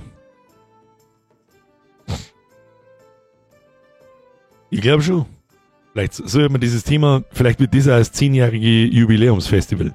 Dann machen wir Bürgerfestival. Stadthalle Stream mit 5000 Leuten. Da gingen keine 5000 Leute, bist du besoffen. Ich glaube, da ist bei 600, 700 ist Schluss und die müssen stehen. Und landen es wieder auf dem Tisch. Nein, ja, möglicherweise.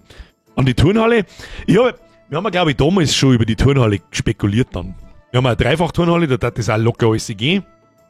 Problem ist halt, da sind keine Tische, da sind keine Stühle, die warten in der Stadthalle alle da.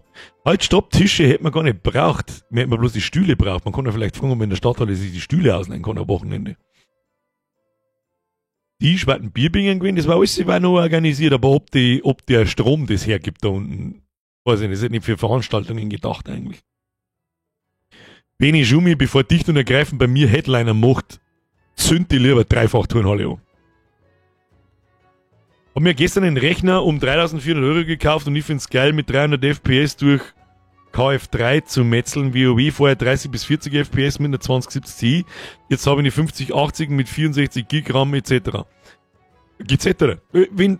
Wenn du das so willst, ich finde es ja natürlich auch nur geil. Ich finde auch geil, dass ich diese Monstermaschine, zumindest ist jetzt auch schon über 2,5 Jahre alt, aber so wurscht, ist immer nur ein Monster, dass die da unten steht, die ich mir ohne diesen Stream niemals gekauft hätte. Niemals. Never. Finde ich auch geil, natürlich finde ich es geil. Im Bahnhof werden auch regelmäßig Partys gefeiert. Kannst du mit der Schuss sicher in den Westen kommen. Frau Freund, Dankeschön, Kuss auf die Nuss. Habe ich irgendjemanden übersehen. Ein Beili nochmal mit einem Zwickel. Simplicissimus macht geile Videos zur Reaction. Ich weiß nicht, wie streng das die sind mit dem aus dem Leben striken. Und um ganz ehrlich zu sein, war ich auch immer sehr lange Fan vom Simplicissimus. Die machen sehr qualitativ hochwertige Videos, das ist richtig. Aber in letzter Zeit werden mir die zu oft mit unterschwelligen linken Scheißdreck vollgemüllt. Und darum schaue ich den Simplicissimus nicht mehr an. So gern. Muss man einfach einmal sagen. Ich finde, momentan ist das Problem beim Zocken, dass die Zeit zu schnell verfliegt und dass wir alle aufs Geld schauen müssen, dass die Spätzle vielleicht keine Zeit haben und Co. Da spielt alles eine Rolle. Es wird alles teurer. Niemand, oder wenn ich in meiner Jugend einen PC hergeschissen hätte gekriegt, dann hätte ich weit ausgerast. Das Ding kostet 3.000 € und damals hat er 2.000 Mark gekostet, wenn es gelangt. Na, da hat man halt mit links ist richtig und wichtig. Melli, sagt sie es ihr oder soll sie ihr sagen? Oh, Melly, I have a very bad message for you. Was hast gegen dicht und ergreifend? Geistig behinderte Vollmongo sind's? Das hab ich dagegen? Weißt du nicht? Ja, und da auf der Scheiß der ganz so die Streams, das habe ich schon 1000-mal erklärt, warum ich die nicht mag. Wir reden jetzt nicht über Politik, keine Sorge. Aber wenn jemand so direkt links ist richtig und wichtig ist, so, du hast zweimal gelungen. Wie geht's meine Viecher? Denen geht's alle gut. Wir haben mal kurz einmal Angst gehabt, dass der Emma irgendwas feit, so Rheuma-mäßig oder so. Also das ist unser großer schwarzer Hund. Aber feit nichts. Die hat sich bloß wie sie aus dem Auto rausgesprungen ist, wie soll ich sagen, irgendwas verrissen und haben wir schon Angst gehabt. Aber geht schon wieder, ist schon wieder gut. So, Freunde der Sonne, wo genau sind eigentlich jetzt diese 2 Stunden gekommen? Meine Damen und Herren, in 3 Minuten und 20 Sekunden beginnt mein Urlaub. Zumindest die erste Etappe davon. 50% Urlaub ist damit erreicht und dann muss ich es bloß noch, ja, ich sehe meistens so 10 Uhr Vormittag, ja, muss ich jetzt noch was anfangen, fick dich und dann hau ich einfach ab und dann wird schon passen. 2 Stunden wo.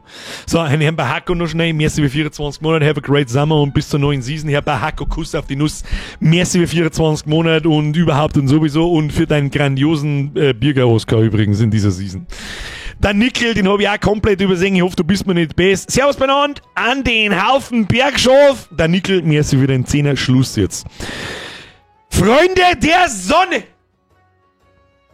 Ich hab's gerade noch gelesen, beide schreiben noch was vom Avatar-Trailer. Ich sag das jetzt freiwillig, weil mich interessiert der Avatar-Trailer, ehrlich gesagt, ein Scheißdreck.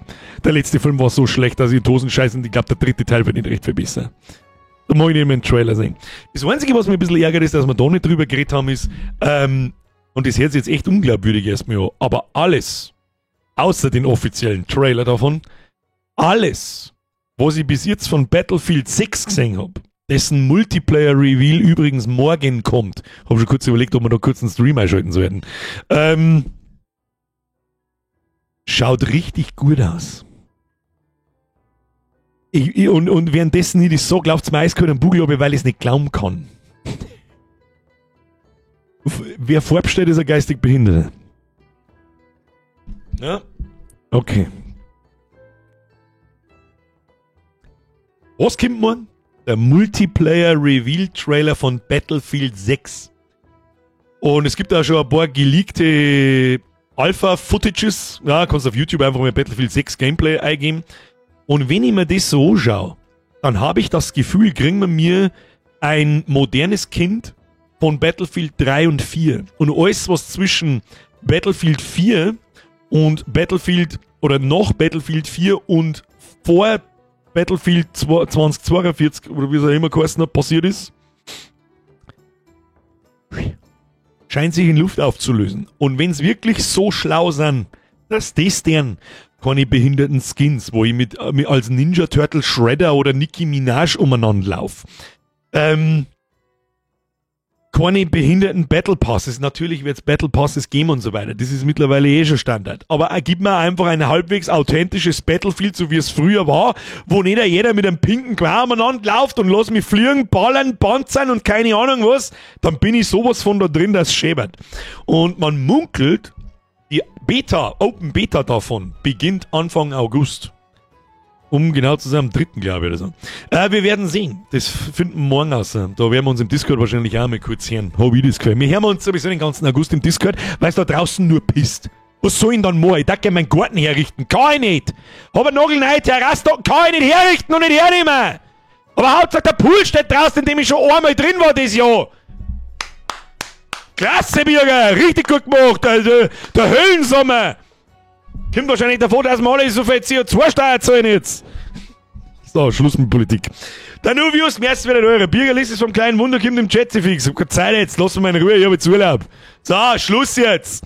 Mr. Wave, Dankeschön, Staudi, merci wieder 5er, Remi, merci wieder 5er. Gut, bin da noch bis zum Ende geblieben, wünsche einen schönen Urlaub, Bürgerlein. Den wünsche ich dir auch, ich hoffe, du hast Urlaub. So, bist angeblich nur bis 5. August, das möchte ich hoffen. Meine Damen und Herren! Ob ich einen Hut da initiieren kann. Scheiße. Nein, hab ich nicht. Ich setze einen Hodern auf. Meine Damen und Herren! Wer hätte gedacht, wie schnell das Zeit vergehen kann? Das ist absolut insane. Aus dem tiefsten Inneren meines Herzens. Und das so, dann wird's jetzt schwul. Ist mir scheißegal, oder? Ja? Magst du sie kitschig gehen, ist mir scheißegal. Vielen Dank fürs Zuschauen. Das ist das 8. Jahr in Folge, es ist absolut insane. Vielen Dank für alles. Ich wünsche euch einen schönen Urlaub, ich hoffe, ihr kommt im August irgendwann einmal fort. Macht Fotos, wir machen mal ein Urlaubsreview. Danke für die ganzen Donations, heute ist völlig aus dem Ruder gelaufen. Schluss jetzt in meiner Abmoderation, Jürgen! Du kommst aufs Volksfest in Straubing und wen dann da das nicht sagen? Aber wahrscheinlich nicht. Für mich ist das mittlerweile ein bisschen mittlerweile als Oktoberfest für die kleine Schwester vom Oktoberfest. So. Meine Damen und Herren, vielen Dank fürs Zuschauen. Danke für alles. Danke für die ganzen Donations. Danke für die neuen Mitgliedschaften. Danke, Spezialdanke an alle Mitgliedschaften, die sogar im August durchziehen, wo ich nicht da bin. Gibt's viele sogar. Dankeschön. Vielen, vielen, vielen Dank. Vielen Dank an alle, die das ganze Jahr immer da sind, sie jeden Scheißdreck anschauen, den wir mir da machen. Auch wenn es vielleicht einmal nicht so gut ist, aber halt dann auch, wenn es wieder saugut ist. Wie zum Beispiel die letzten 2 Wochen, waren brutal awesome, muss ich ganz ehrlich sagen. Nickel, mir ist wieder ein Euro Schluss jetzt. Ist jetzt mit Absicht, gell? So, alert's aus. Meine Damen und Herren, ich bedanke mich für Ihre Aufmerksamkeit. Ich ziehe meine nicht mehr so imaginären Horden und verneige mich.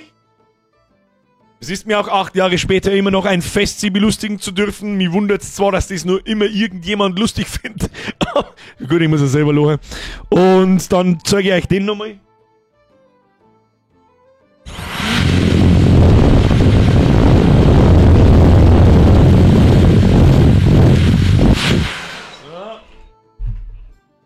Das war, wenn du mich fragst, die größte Errungenschaft aus der Season 8.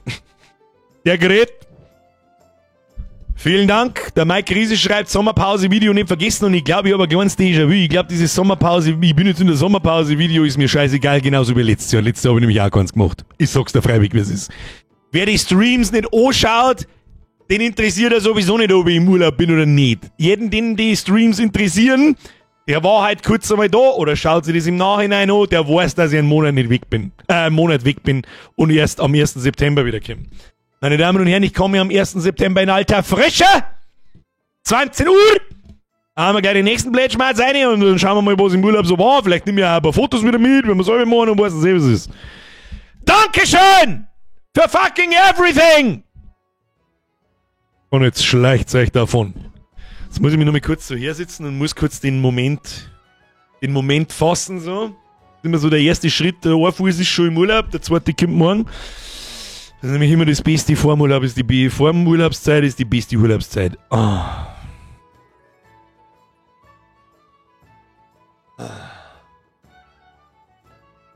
Weißt du, was ich jetzt tue? Ich werde mir jetzt volle Kanone einen reinrauchen. Und mit volle Kanone meine ich wirklich volle Kanone. Okay? So. Darf ich. Ist mir scheißegal, Alter. Und wenn jetzt wieder irgendjemand kommt und sagt, ich hab mal gesagt, du tust es. Sag ich, ja, das stimmt da bis vor einem Dreivierteljahr, das gestimmt. Dann habe ich obaut, weil es erstens legal geworden ist und zweitens, weil es mich interessiert hat und drittens habe ich dann noch geraucht und dann habe ich gedacht,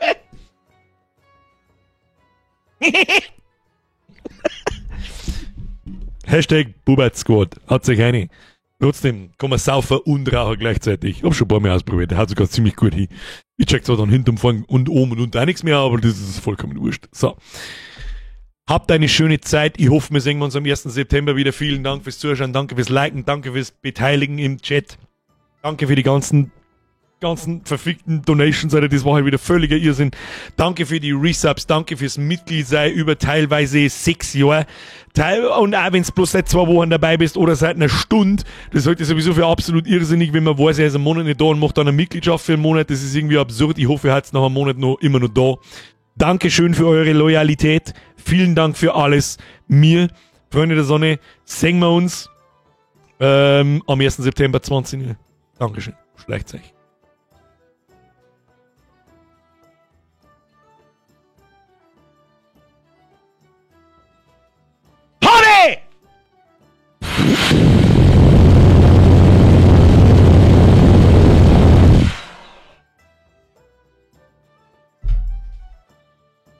Fühlen Sie sich gefingerbrumselt, schleicht euch schöner Urlaub. Hab ich die Ehre.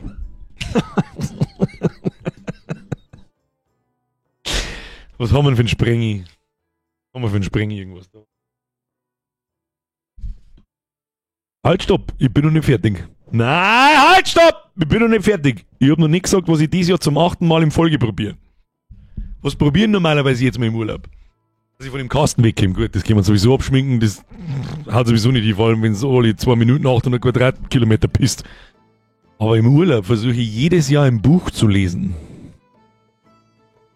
Und jetzt ja anders. Weil die schiebst dann aufs Bier hin, dass ich es nicht lese. Ja?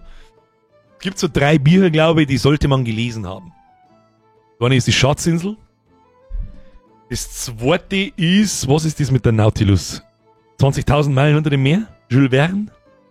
Und das dritte ist tatsächlich was, das ist, ich glaube, das ist ganz spannend zu finden, zu lesen.